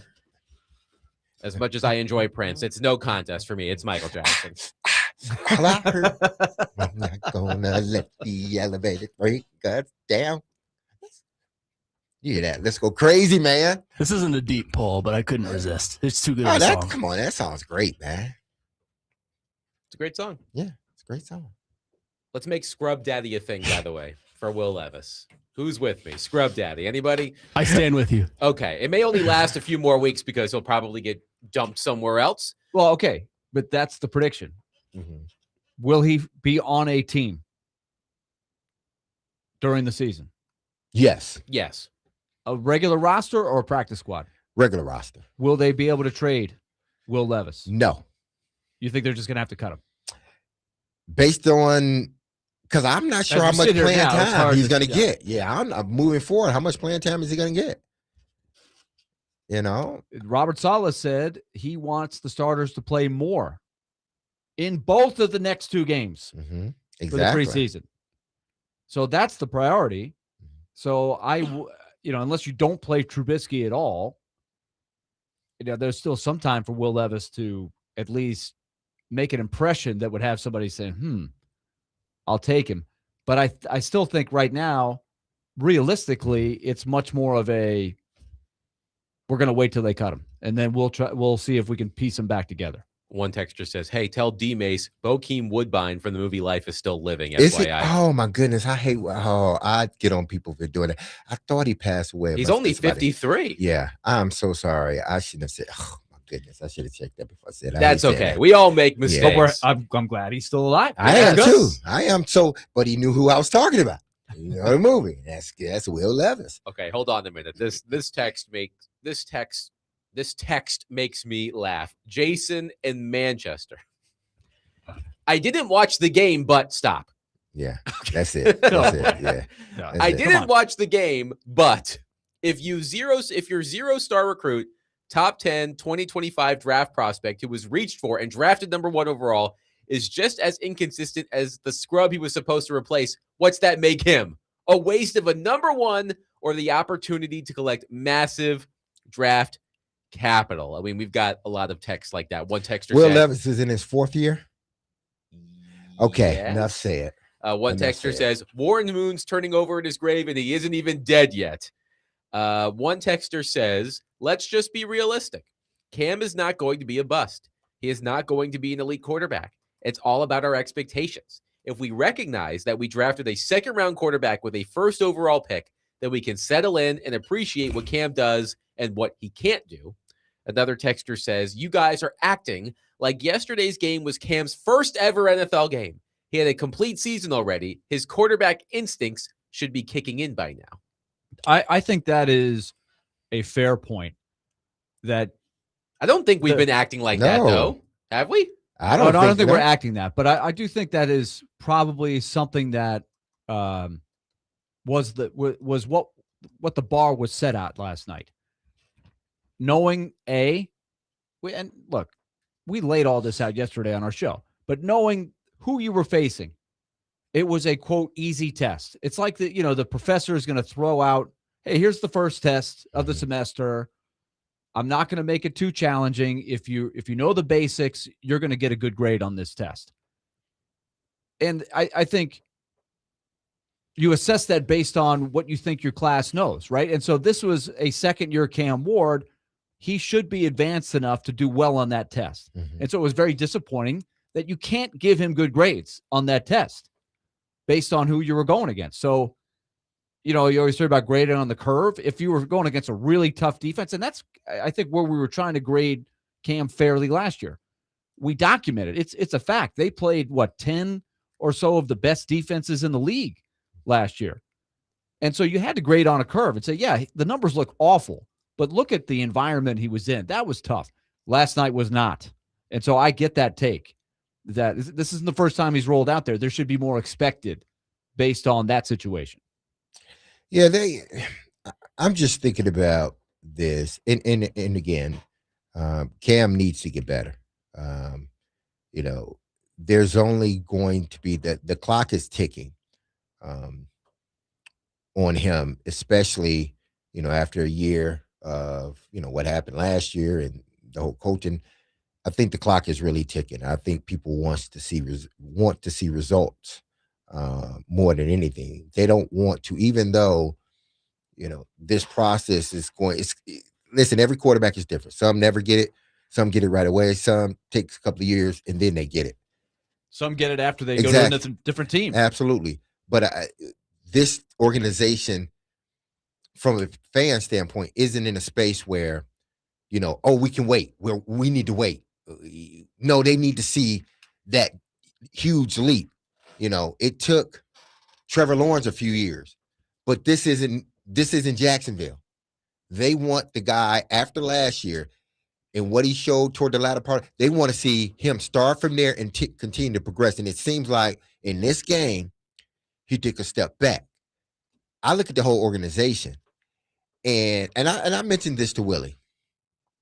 I said, I've seen a really bad organization, really bad one. Organization that no matter what they did, the players, and I shouldn't even say they were a bad organization, but it was an organization that seemed to be snake bitten because they had to be good. They went out and got Barry Sanders, drafted Barry Sanders, and he was all world. They had some really good players on their team during that duration. From 85, you can go through, whether it was Darryl Rodgers, Wayne Fontes, Bobby Ross, all these guys, but they never could win. Wayne Fontes, they just never. Wayne Fontes probably had more success than any one of those coaches prior to obviously Dan Campbell now. But for some reason, that organization was snake bitten. No matter who they brought in there, all pros, Pro Bowlers. Lomas Brown, one of the best offensive linemen in the NFL. Nobody talk about him because he was with the Detroit Lions and they were bad half the time, more times than not. I don't want this to be that organization. I don't want this to be that organization that no matter what they do, who they go get, it just seems to be snake bitten. Either they, don't re-sign them, they trade him away, or it just doesn't work. And they're not there, but I'm just thinking back like, man, I was in the city where it was, no matter what we did, no matter what they did, we thought it was promising at the beginning of the season, especially when having Barry Sanders, and it never worked out. Yeah, my perspective would have been the Buccaneers during that same thing. It just looked like no matter what they did, it was going to come out wrong. I hope they're not slipping into that here, but it's been a while since they've won. So you've lost a little bit. You're trying to regain that footing. Here's something you guys brought up too earlier. DMase brought this up. And this is hindsight's 2020. And I don't think this is the answer, but everybody's freaking out. If they had just done what a lot of teams do, you get a nice drive, you score on a 90-yard touchdown drive, get everybody out of there feeling good. Should they have done that? Hindsight's 2020. Hindsight's 2020. I kind of like that. And I'm going to throw this out as a serious question. What makes you better if they had done that and it's like, well, we looked awesome, man. That we just ran it right down their throat and we finished it off with a touchdown. 95 Boom, yards. Job well done. We're out of here. Hit the shower. 9 plays. We're ready. No, it was we're 11. Ready. 11 plays, I believe. Is that what you want to walk into the next day for these next few practices? Or are you better with the chip on your shoulder saying, dang it, we had a good start, but man, we screwed up after that. We got to get back to work. Like what's better for a team with a first-year coach and a young quarterback? Ooh, that's a tough one because, you come out and you have a good drive. If you're just thinking about, well, I just want to leave a good taste in everybody's mouth. I don't want nothing to happen, so I'm just going to take my guys out. Then okay. But if you really want to see your team, okay, we had a good drive. Let's see if are we good enough right now to sustain another one? Well, they showed that they're not there yet. So I'm glad they, now looking at it, would have wanted them to do that. If they had went that one drive yesterday and took the guys off the field, I'd be like, okay, it is what, but they didn't. So now you saw the good and you saw the really bad. And now people don't remember the first drive. Right. They forgot about the first drive. Everybody has forgotten about the first drive. Why? Because the last thing they saw was just bad. 615-737-1025. Coming up next, as I said earlier, this is our preseason 2. So we're going to test drive some topics. throughout the preseason so that when week 1 rolls around, we are ready, just like the Titans looked after the first scoring drive last night. And this topic idea was inspired by the end of our show yesterday when people had very strong opinions about the movie Couples Retreat for some reason. We'll get to that coming up next. 615-737-1025. Willy Donick, Derek Mason, Adam Vingan, 1025 The Game.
DMase, Vingan, and Donick, 1025. The Game, Willy Donick, Derek Mason, Adam Vingan, and Connor Newt here with you.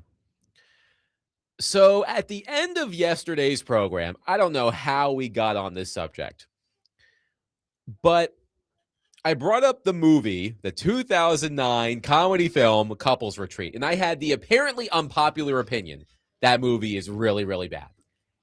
And a lot of you ganged up on me, including some of you sitting here right now. Rightfully so. Not a good movie. So I went to Rotten Tomatoes, where the tomato meter gives Couples Retreat a 10%. It was critically panned. But you know what? It led to an idea. And as I said, this is our preseason too. So we're workshopping some ideas. So you let us know what you think about this one.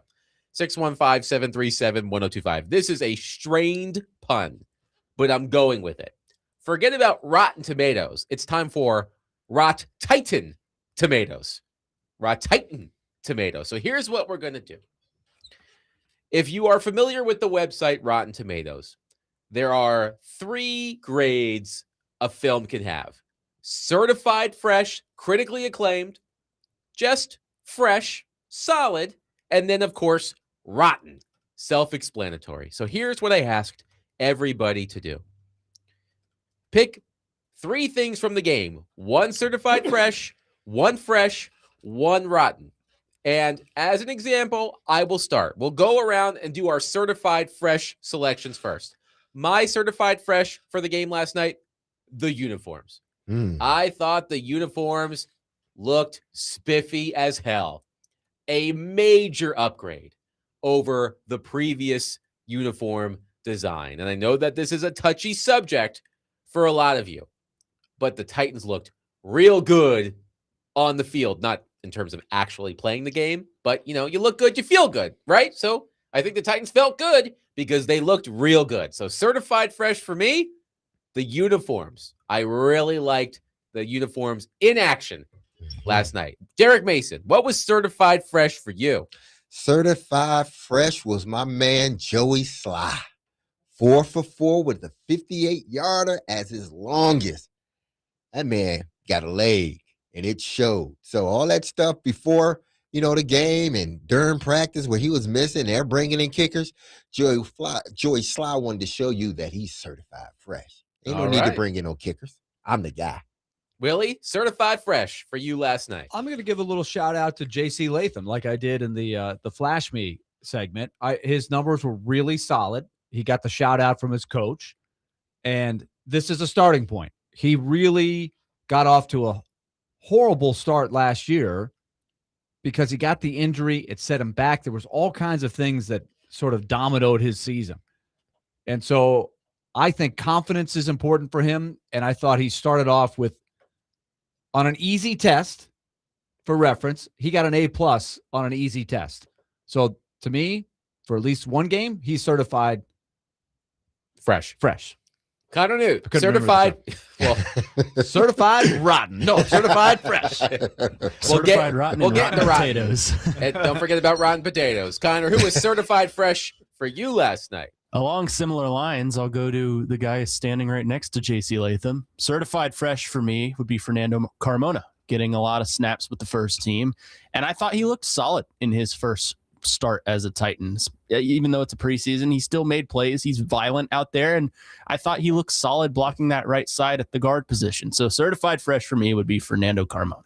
All right. Along those lines, my fresh, meaning solid, the offensive line as a whole, and specifically Fernando Carmona at right guard. I am encouraged by the fact that the rookie started with the first team offensive line and held his own quite well. So for me, fresh, not certified fresh, but just fresh. I'll go with the offensive line and specifically Fernando Carmona. Derek, fresh for you. Fresh is the run game. I thought Tajay Spears had a really good run.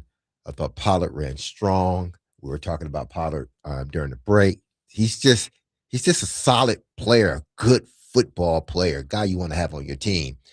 And then obviously Singleton got some snaps, but my man Julius Chestnut, he just keeps doing it, man. Y'all want to put him out the pass. Y'all want to kick him off the team, and he just shows up every time he gets an opportunity. So the running back room as a whole was fresh for me. Willie, who was fresh for you? I'm gonna single out Tajay Spears as my simply fresh. And number one, last year in the first game is when his season all went kaput because he got the bad high ankle sprain. He was not himself for several weeks, and he never really got going. There's still, I've gotten very realistic about him. And everything's right. His career is riding on how he does this year. There's a scenario where he doesn't get another job after this. So this is truly the contract year. Are you going to get another job, whether it's here in Nashville or for another team? But every week he stays out there and is healthy, he at least gives himself a chance. And I thought he made some nice runs. He had the nice run where he spun off. It looked like almost like a practice play where you're waiting. Let's blow the whistle here. Ain't nobody. Hey, everybody stopped a little bit. No, he's still going. And but it wasn't just that. Like he had a nice cut where he made a guy or two miss, which he's always been able to do. And he turned maybe a 1 yard gain or a no gain into about 6 or 7 yards down near the goal line.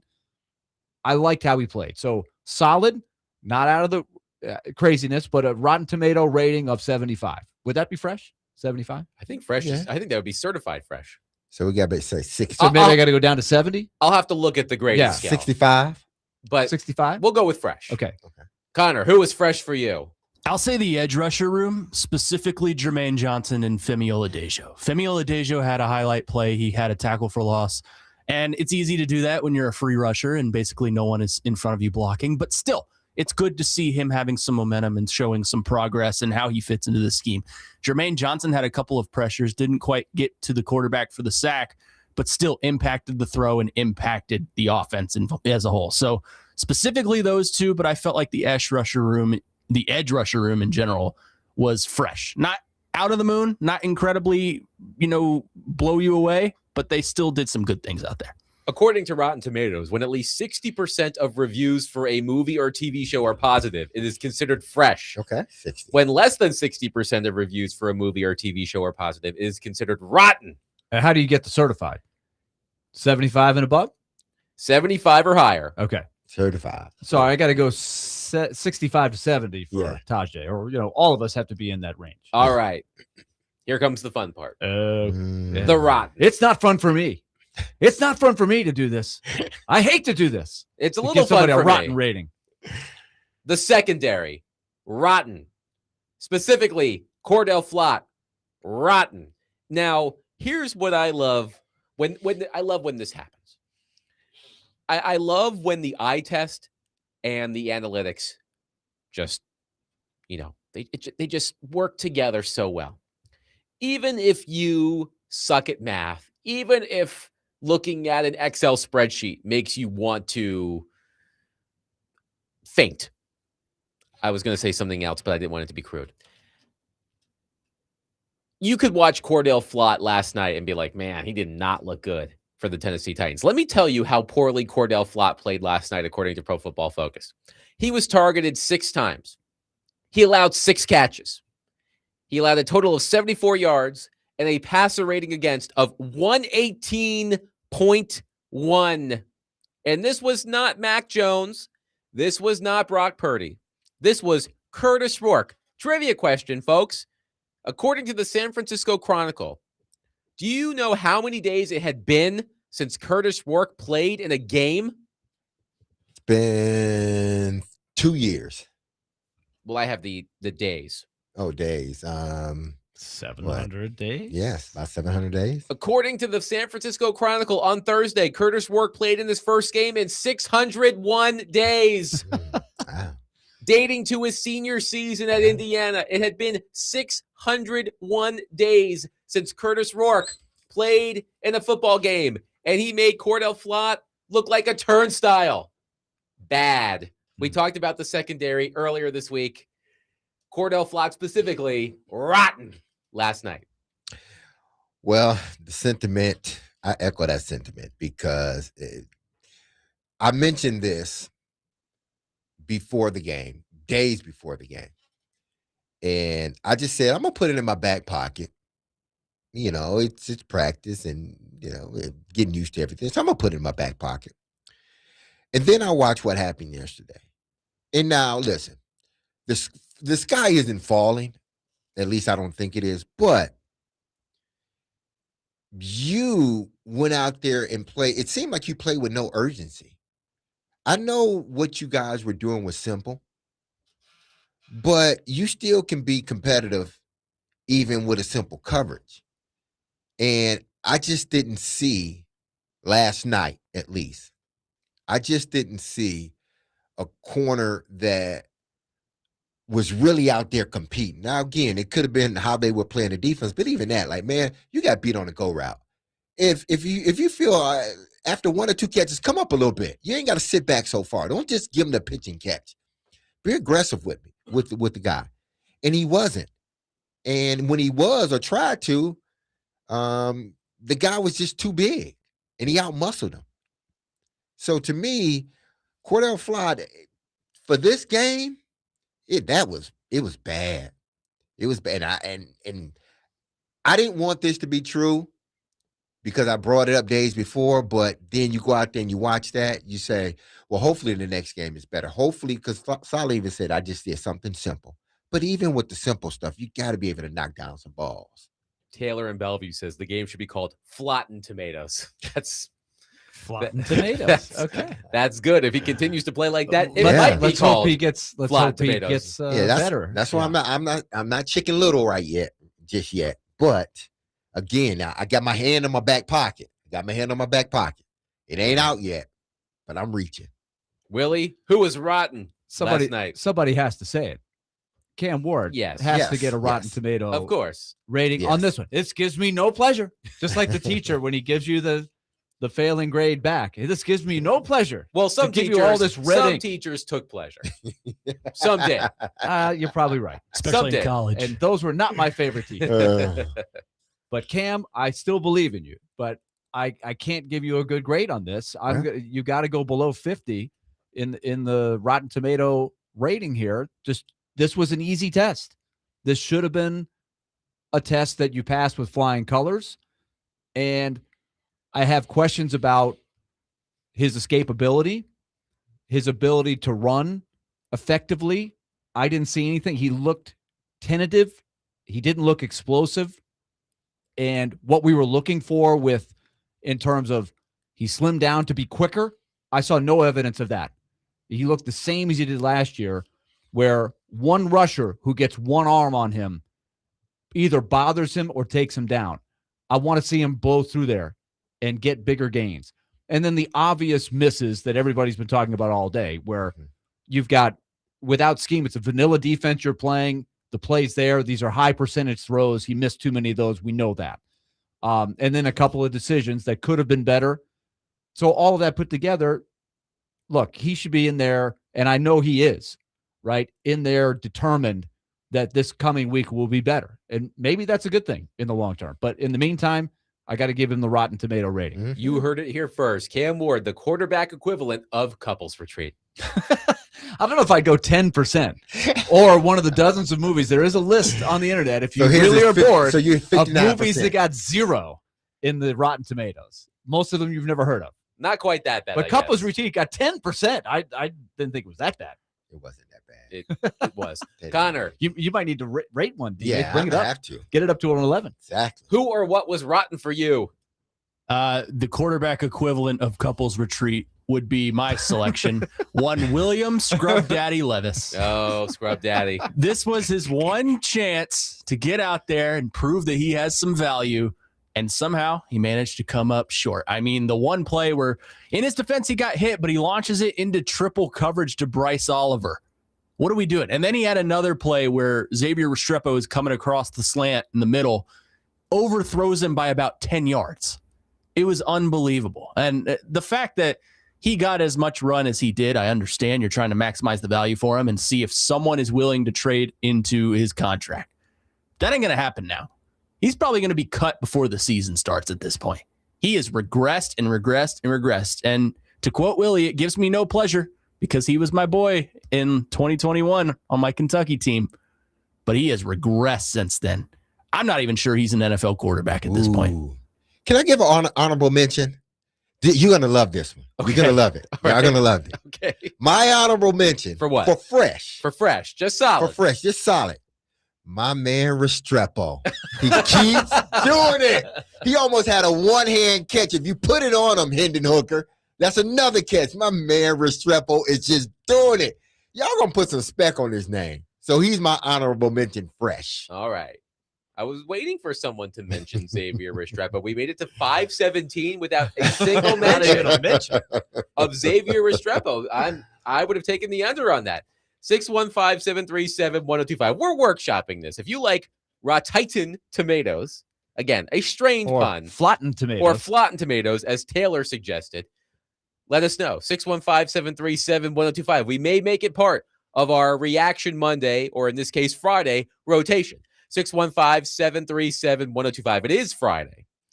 So if you have a question for Derek Mason about the game, we can do a Titans preseason edition of Ask DMase coming up next as well. 615-737-1025. Willy Dunnick, Derek Mason, Adam Vingan. We are broadcasting from the Busy Bee Plumbing, Heating, and Air Conditioning Game Nashville studios, home of the $99 yearly Beehive membership, where the buzz is always about great service.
DMase, Vingan, and Donick, 102.5. The Game, Willie Donick, Derek Mason, Adam Vingan here with you. It is Friday, and that's when we do Ask DMase. So let's do a Titans preseason edition of Ask DMase, 615-737-1025. This is not for DMase, but this was a funny comment from Mitch in Bellevue, using some terms popularized on Robbie and Rex Road. Mitch in Bellevue says, I was a "what are you doing?" But after last night, I need to be locked up with Jared from Spring Hill in the psych ward because this team has finally driven me insane. I suggest you just, for the next couple of days, just stay away from Twitter or X, whatever they call it, social media. Don't watch the Titans. Just let yourself calm down. And hopefully by, next Thursday when they play, this Thursday coming up, they play next Sunday. Oh, they play next Sunday. So you have a whole, just relax. So next week, they practice open to media. Mm-hmm. They practice Monday and Wednesday and Friday. And next Friday, a week from today, joint practices with the defending Super Bowl champion Seattle Seahawks. Hopefully, Cordell Flott will not be matched up against Jackson Smith and Jigba. Open tomorrow, too. Open tomorrow as well. Okay. Yeah. So just take a break on the Titans, I suggest, because we don't want you to be in the psych ward, man. I would rather you watch Couples Retreat than think about the Titans, and that's saying something. That is saying something. Willie, you have a question flagged for Ask DMase. Yeah, I got one earlier today, and this was texted to me to pass along to DMase from Bob. Mm-hmm. And this is somebody that knows some football here. You've got a long time to sit on this game last night. And like we maybe brought up earlier in the show, maybe that's a good thing for Robert Saleh to come in and say, all right, guys, we won the game. There are some good things, but look at all these things we can get better at. But you've got a lot of hot days coming up. We know how temperatures are right now. It's brutal. In your plant, you got to go. You just had this jazzed up practice where everybody's jacked up to play somebody in another uniform, and then you had the first game, and you don't play again until Sunday. You got some big work ahead of you. You got Seattle coming in town, but you got a while. Like, this could be a really, really important week of practice. What are those dog days like? They're rough, especially after an outing that the Titans had yesterday, particularly on offense. Because what you want to do is you want to get back on the field and do your corrections and sort of get yourself back in rhythm. But these are the days where now, and this is why I talk about, like, okay, it's good to see you in shorts and running around. And actually, it's good to see you the first day of pads.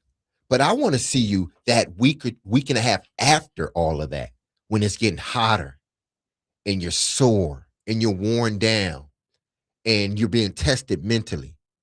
Those are what make and break teams. Those moments, because you don't get those moments anymore. Even during the season, as long as the season is, it's not as grueling as that camp, or at least it used to be. That's the caveat, what I was used to. But those days you had to mentally have yourself in the right space each and every time you walked out on the field, because your body's tired. There's a lot of information being thrown at you. And sometimes I think coaches do it on purpose. They put you out there in the heat. They throw things at you because they want to see how you adapt to the situation. Are you comfortable living in the fire? If you're not comfortable living in the fire, because that's what those dog days are. And it's not many of them. It's like a week. Because then after that, it's more, okay, the closer we get through training camp, is like, okay, now we're getting closer and closer to the game plan for the team we're going to play. But that week and a half, like it's coming up for the Titans, this is where they're going to grow as a team, if they're going to grow any. Let's go to Jason on our phone line, driven by Wilson County, Hyundai.com. Jason, thank you for calling and waiting. Please go ahead. Hey, thanks for taking my call, DMase. I'll throw this question in at the end of my synopsis here. It's going to be a hard one. I'm a big fan of you, by the way. Thank you. And I hate to ask this question later on, but this is the recipe, guys. when they drafted him, I called in, I talked to you guys, and I was like, oh, no. We should have traded. We should have taken that trade with the Giants. And I mean, we only won 3 games. We'd have been picking high in the draft, and we'd have had a better opportunity at a higher quality quarterback coming out of this last year. But this is what we've seen so far. We've seen a quarterback who's 6'1", which isn't the end of the world. Drew made it work, but the reason why he was able to make it work down in New Orleans was he was accurate. The most important thing you need of a franchise quarterback is accuracy. Football's played 10 yards and in. I mean, most of the time. To have a big arm, great. If you need a 70-yard throw at the end of the game, yeah, we would like a quarterback to be able to do that. But most time, we've got to hit those dink and dunks, and we've got to be able to do it 9 times out of 10, 9.9 times out of 10. This is the problem that he has. He's short. He's got small hands, and now we all know, since we've watched him a year or more, he's not mobile. And I guarantee you the Titan organization thought they were getting a mobile quarterback when they drafted him. But he's not. He's not that guy. So now you've got 6'4", 6'5", 6'6" defensive linemen and offensive linemen that are blocking for him, and it's just geometric angles. The closer they get to him, the taller they become.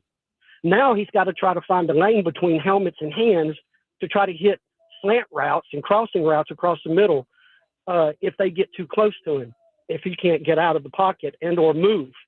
And we've already saw that that's almost impossible for him with his speed. So he's not hidden. He's got small hands. He's short. He's not fast. And most importantly, he's not accurate. And that's the key right there. And take all of those things as an ingredient, throwing them into a big pot of stew. This is my question, DMase. Knowing what we know now and seeing what we've seen now, do you think those are ingredients that qualify him as a number 1 starting NFL quarterback in the league? It's a hard question. I'm sorry. And I know if you want to divert and not answer it, that's okay. But in my mind, my opinion, he's not even remotely close. Mm-hmm. And I'll hang up and I'll listen, guys. Thanks. Thanks, Jason. Thank you, Jason. I mean, everybody has their opinion or will have their opinion on Cam Ward. Hand size, everything else. I don't think that was a big talking point. And I could be wrong. I don't know if the hand size was a big talking point, him coming out. But you are right from the standpoint of he has to be more accurate. We said that last year. It reared his head at times in the game yesterday. I can, on one side, say, hey, listen, he's still getting used to a few receivers. One's 5'8", the other one's 6'2". So you got to know who you're throwing to. But listen, at this point, people don't want to hear the excuses. They just want to hear They just want to see production. They want to see you develop as a quarterback. So you're right. He needs to become more accurate. And listen, if you've listened to me on the radio anytime, I'm not going to sugarcoat it. I'm going to tell you when you're doing good, and I'm going to tell you when you're doing bad, regardless of if I don't like it or not, but it's going to tell you what I'm seeing. You're right. He needs to get better at those things. And if he doesn't, he's not going to be a quarterback very long in this league, at least not for the Tennessee Titans. So, I'm not saying anything that the caller said was, downright wrong or not a good assessment. But Cam has to get better and just take into account, hey, listen, let him feel out who he's throwing to. Because I thought last year it looked a certain way at the beginning, but then toward the end, from the middle to the end, it looked a lot different than what it did in the beginning of the season. So now he's taking a step back, or at least that's what we've seen in the first game. I just need him to now take another step, take that step forward and continue to take steps forward. It doesn't need to be a big step. It can be a small one. But in no way am I saying that what the caller said is completely wrong, because he made some good points and Cam has to get better. One person says, all the pasty pale indoor cats with zero athletic ability and less IQ to talk about it are having a day-to-day, and I've never seen Adam happier. I mean, I can assure you, I have been happier in my life than talking about Cam Ward struggling in a preseason game. But I'm not sure where this person is getting the idea that I'm gleeful about Cam Ward struggling. I have my concerns about Cam Ward too. I am not a quarterback expert by any stretch of the imagination. you know me, I skew towards analytics, and it helps me understand the game. And by almost every meaningful measure, Cam Ward was one of the worst starting quarterbacks in the NFL last season. I also understand that context is important. It was not a great environment for Cam Ward. The coaching staff was inexperienced. The pass catching options were also inexperienced. He didn't have any top flight receivers last year. So I understand that context is important, but I'm certainly not here celebrating Cam Ward's demise. I'm not sure where that person gets that idea, but I share a lot of the concerns. I think that it's Derek because has. you do have that feeling for Bill Belichick and North Carolina. Well, this in guy's general. been doing this all day. Don't feel bad. That's Literally all. No, I'm not even kidding. He was on Next Man Up's chat doing that to me and Jake as well for saying the same Okay. thing. So, well, yes, Can't please everybody. But it might be true in the case of North Carolina. Oh, yeah, absolutely. It definitely is. he's a Cam do. Absolutely. So you're getting thrown into a bigger bucket here. I suppose so. So let's, nobody's happy Uh-huh. about where it went, right? Nobody's No. walking in as they get back home with a, hey man, we were awesome last night. Like, so, and I can remember some disastrous preseason games for Steve course. McNair when he was young. He got through it. He survived. He grew up. We know what he did. I'm curious, your recollection when you had a bad preseason game or even a bad practice, like what are the conversations like when you go in the next day of, talking, especially with your quarterback, with other receivers, with your coaches? Like, what is that like when you're coming in and going, no, nobody's happy about this. We got to be better. What I think first thing you want to do, or first thing we would do is,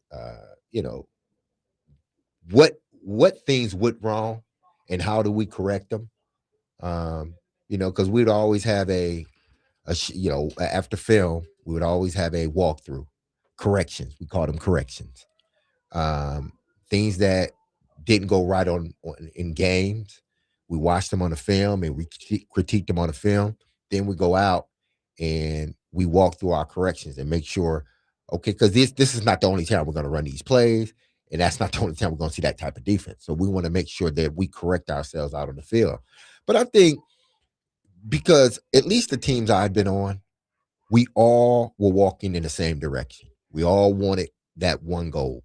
And there was no, this person's thinking about himself over.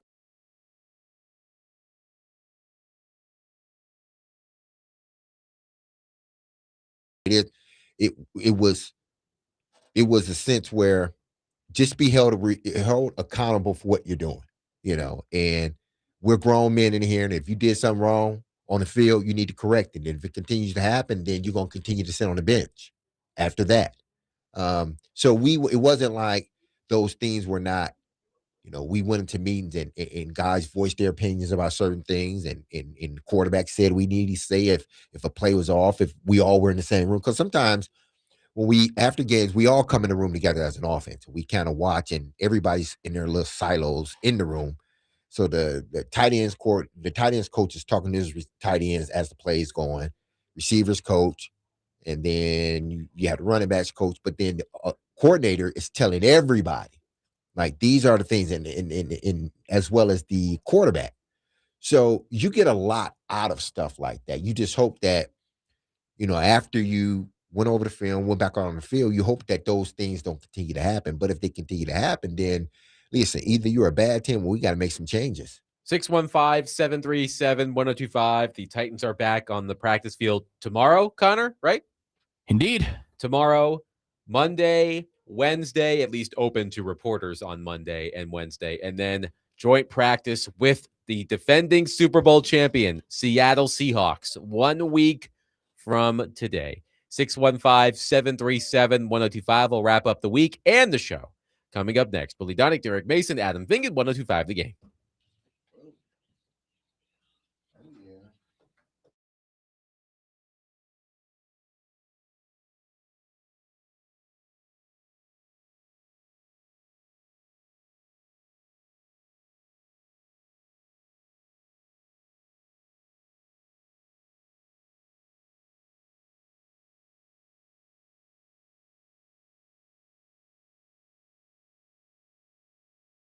All right, let's talk twice daily.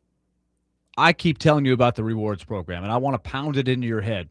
There are so many great reasons why twice daily is the spot for you. Make it your go-to, but it's got to be your habit, because to really reap the benefits of their rewards program, you want to keep going back to it. Have it be your place where you need something, the light goes on in your head to go check out what's happening at Twice Daily, because their rewards program is going to save you money over the long term.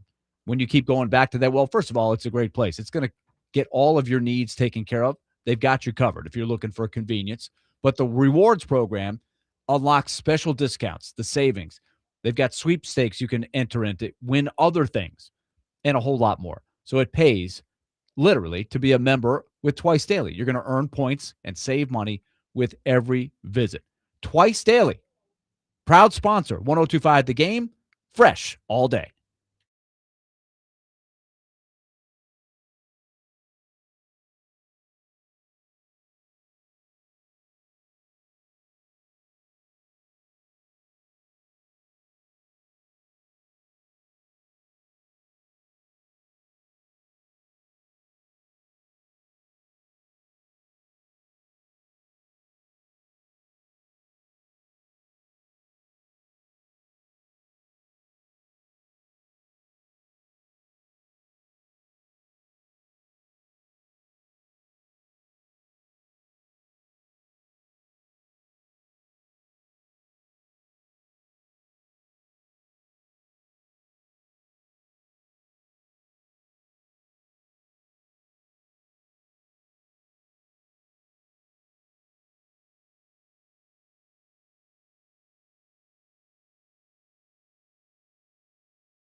DMase, Vingen, and Donick, 102.5. The Game, wrapping up the week.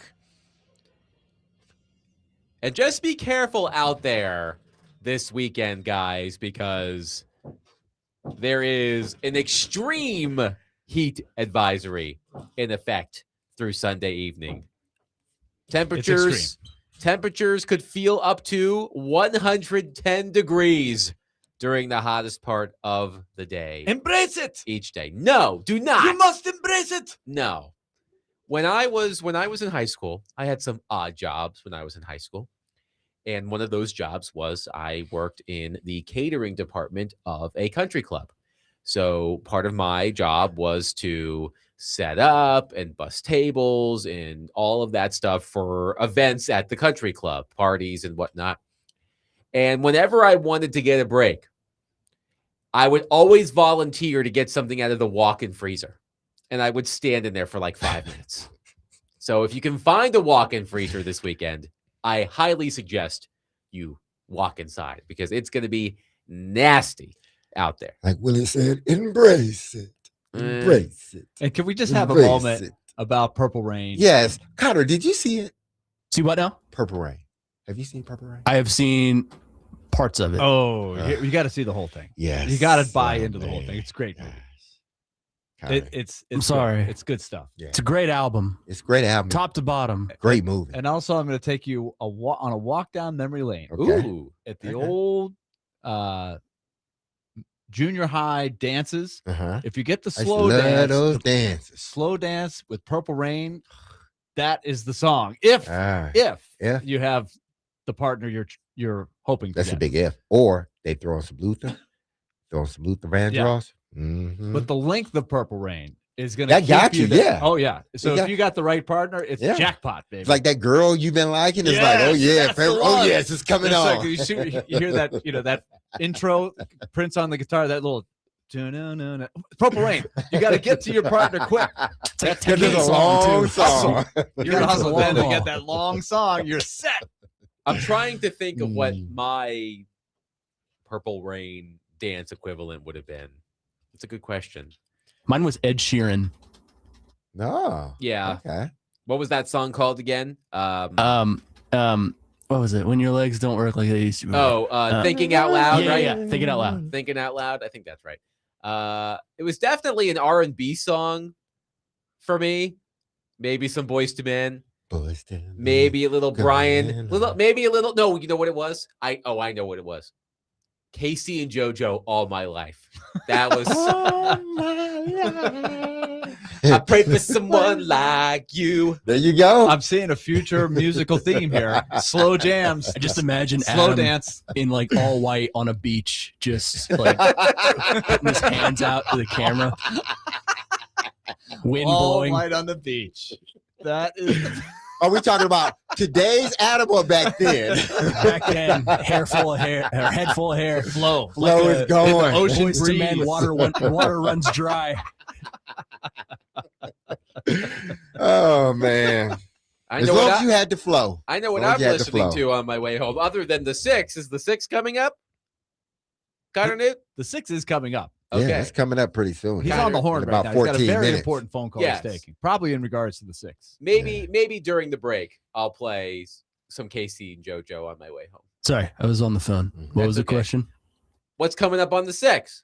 Oh, more of everything we've been talking about today. Who's your guest host? Christian Skelton. All right, Christian. All right, that should be. I'm listening on my way home. One As I texter says, usually am. "Don't lie, Adam. It was My Pony by Genuine." Well, that's a different kind of slow dance. That's a different kind of slow. That's when you get jam. home. Yeah, Yes, that's pretty much. Distinction. Yeah. Adams was White Nerdy by Weird Al Yankovic. Hey, don't talk about Weird Al now. Come on now. He had some That's a good hits. song. He had That's a some great hits. song. All right, so Jeff prefaces this text by saying, "I was hurrying. Sorry for the misspellings. So I am going to attempt to clean it up. Let's see how well I do." Some Titans personnel and other media people believed they had to take Cam Ward with a top pick because they believed he could be molded into a top quarterback in the league. Still waiting to see what those people saw. The top pick is to take the best value to build your team with that pick. How many years does another miss on the quarterback set back this organization if Ward doesn't meet expectations? I mean, you set your organization back. I think a few years in today's football. I think there are more quarterbacks coming out now. There's only so few that are those, elite quarterbacks that you're going to draft. But I think, just about every draft has at least one guy that you feel you can build your, organization around. 2 years ago, last year was Cam Ward, and the Titans chose to draft him first overall. But when you make a big commitment on a guy like that, when it doesn't work out, especially when you try to hold on to him too long, I do believe at times you can set your franchise back, but it all depends on how you're building your franchise around your quarterback. If you're building your franchise around your quarterback solid, then I think you won't spend too much. Even if it doesn't work out, I think you still will see some good football because they did it with when they brought in Ryan Tannehill and it wasn't working out. So eventually they put Ryan Tannehill. That team was ready to win. Boy, think about how that move saved the franchise. Yeah. When the whole, does it set you back? Well, yeah. Yeah. The reality is it happens a lot. I don't know if it happens more times than you hit it, but more or less. I think the number of times you want this certain quarterback to hits is less than 50%. You go through the history of the Titans. For every Steve McNair and Ryan Tannehill was a success story, you have a Vince Young, a mixed bag. You have, Jake Locker. Which it never really happened with him. Will Levis, we know what happened there. And now you Zach Mettenberger, so on. Well, yeah, I mean, he wasn't even ever deemed the guy, right? True. But Mariota is a great example of a Yes. guy that wasn't awful, right? But he just never quite blossomed. But they got the mulligan, or they got the save because Tannehill saved them. And they built a good team around him. So it just can go so many different ways. So the reality is, if you're just sitting there and putting all your chips in, well, Cam Ward, he's going to make it. He's the first pick in the draft. He's going to keep going forward. That's a good belief to have, but you have to be able to maneuver with it if it goes off the path, which after last night, you got to say, look, this is no sure thing. Well, I mean, you have to build when you draft your quarterback, you have to build, right after you have to be building around that prospect you have at quarterback. Because if it doesn't work out, you still want to be in a place as a team where if you have to bring in a veteran quarterback and then draft a rookie quarterback to let him sit for a minute, your team can continue to win football games. And again, the perfect example was Ryan Tannehill. Marcus Mariota wasn't horrible, but he wasn't the guy that they thought could lead their team to a Super Bowl. But what they were doing in the process is drafting Kevin Byard, getting Derrick Henry, having Jarrell Casey still there, and then drafting other guys around him.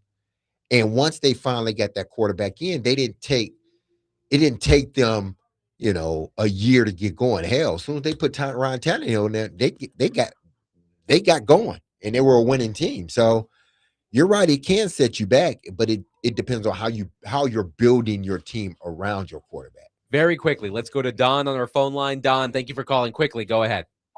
Okay, it's John. Hey, Sorry, John. I just want to admire y'all for at 5:30 going off the rails. It's pretty damn cool. Thank you, John. We tend to go off the rails on this program. We go off the rails, especially right around this time. We may go off the rails every now and then. The go off the rails also had me flash back to another example of what we're talking about. When Vince Young went off the rails at the beginning of 2008, after we referenced this season yesterday, they won some games in 2007 and made the playoffs with Vince Young in his second year, but he really took a step back. He wasn't playing very well. And there were some big questions about what's going on, but Vince Young was Bud Adams' guy, right? And he had this prolific college career. He was the rookie of the year, so he had done some things, but he wasn't getting a lot better. And then he went off the rails after the first game of the 2008 season, but who was the savior? First of all, like you said, they had a good team around. So they didn't get set back, and they had Kerry Collins who bailed them out and had a really good season. They went 13-3. They went 10-0 to start the season. But that was good roster building. I'm not saying that Mitch Trubisky is Kerry Collins, but you just have to be prepared for just about anything. Now, I don't think Cam mentally is going to have the issues that Vince Young had, but he's got his own set of challenges that they're trying to figure out if he can navigate through and get better. One texter says, this message is for Will Levis. Please help your own trade ability and do better in the next preseason game. You hear that, Scrub Daddy? Why you got people Please calling that play man well Scrub so we Daddy? can get you somewhere else. Isn't Look, there a scrub look, mommy too? we're not going there. Look, I may Question. I may It's only 5:54. We're almost out of here Yeah. for the weekend. I may only have a couple of weeks to call him Scrub Daddy, so I'm going to do it while I still can. Okay. But All right. that will do it for us today and for the week. We had a wonderful time with you. Hopefully, you had a wonderful time with us. We will be back on Monday at 3 p.m. as we continue breaking down the Titans preseason. Practice tomorrow, practice Monday, practice Wednesday, joint practice with the Seahawks next Friday. We'll be at those practices. We'll break it all down for you. Have a wonderful weekend. Please, please, please. I know these two say embrace this 115-degree weather. Embrace it. But be careful out there. It's hot. Take care of your little ones, your pets, your old ones. Drink a lot of water. Drink a lot of water.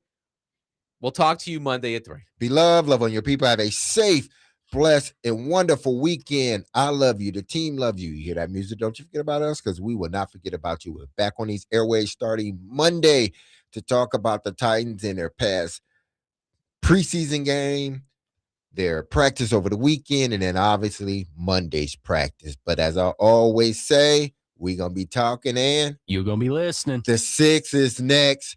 Drink a lot of water. Stay out of the heat, but embrace it. Peace. Scrub Daddy.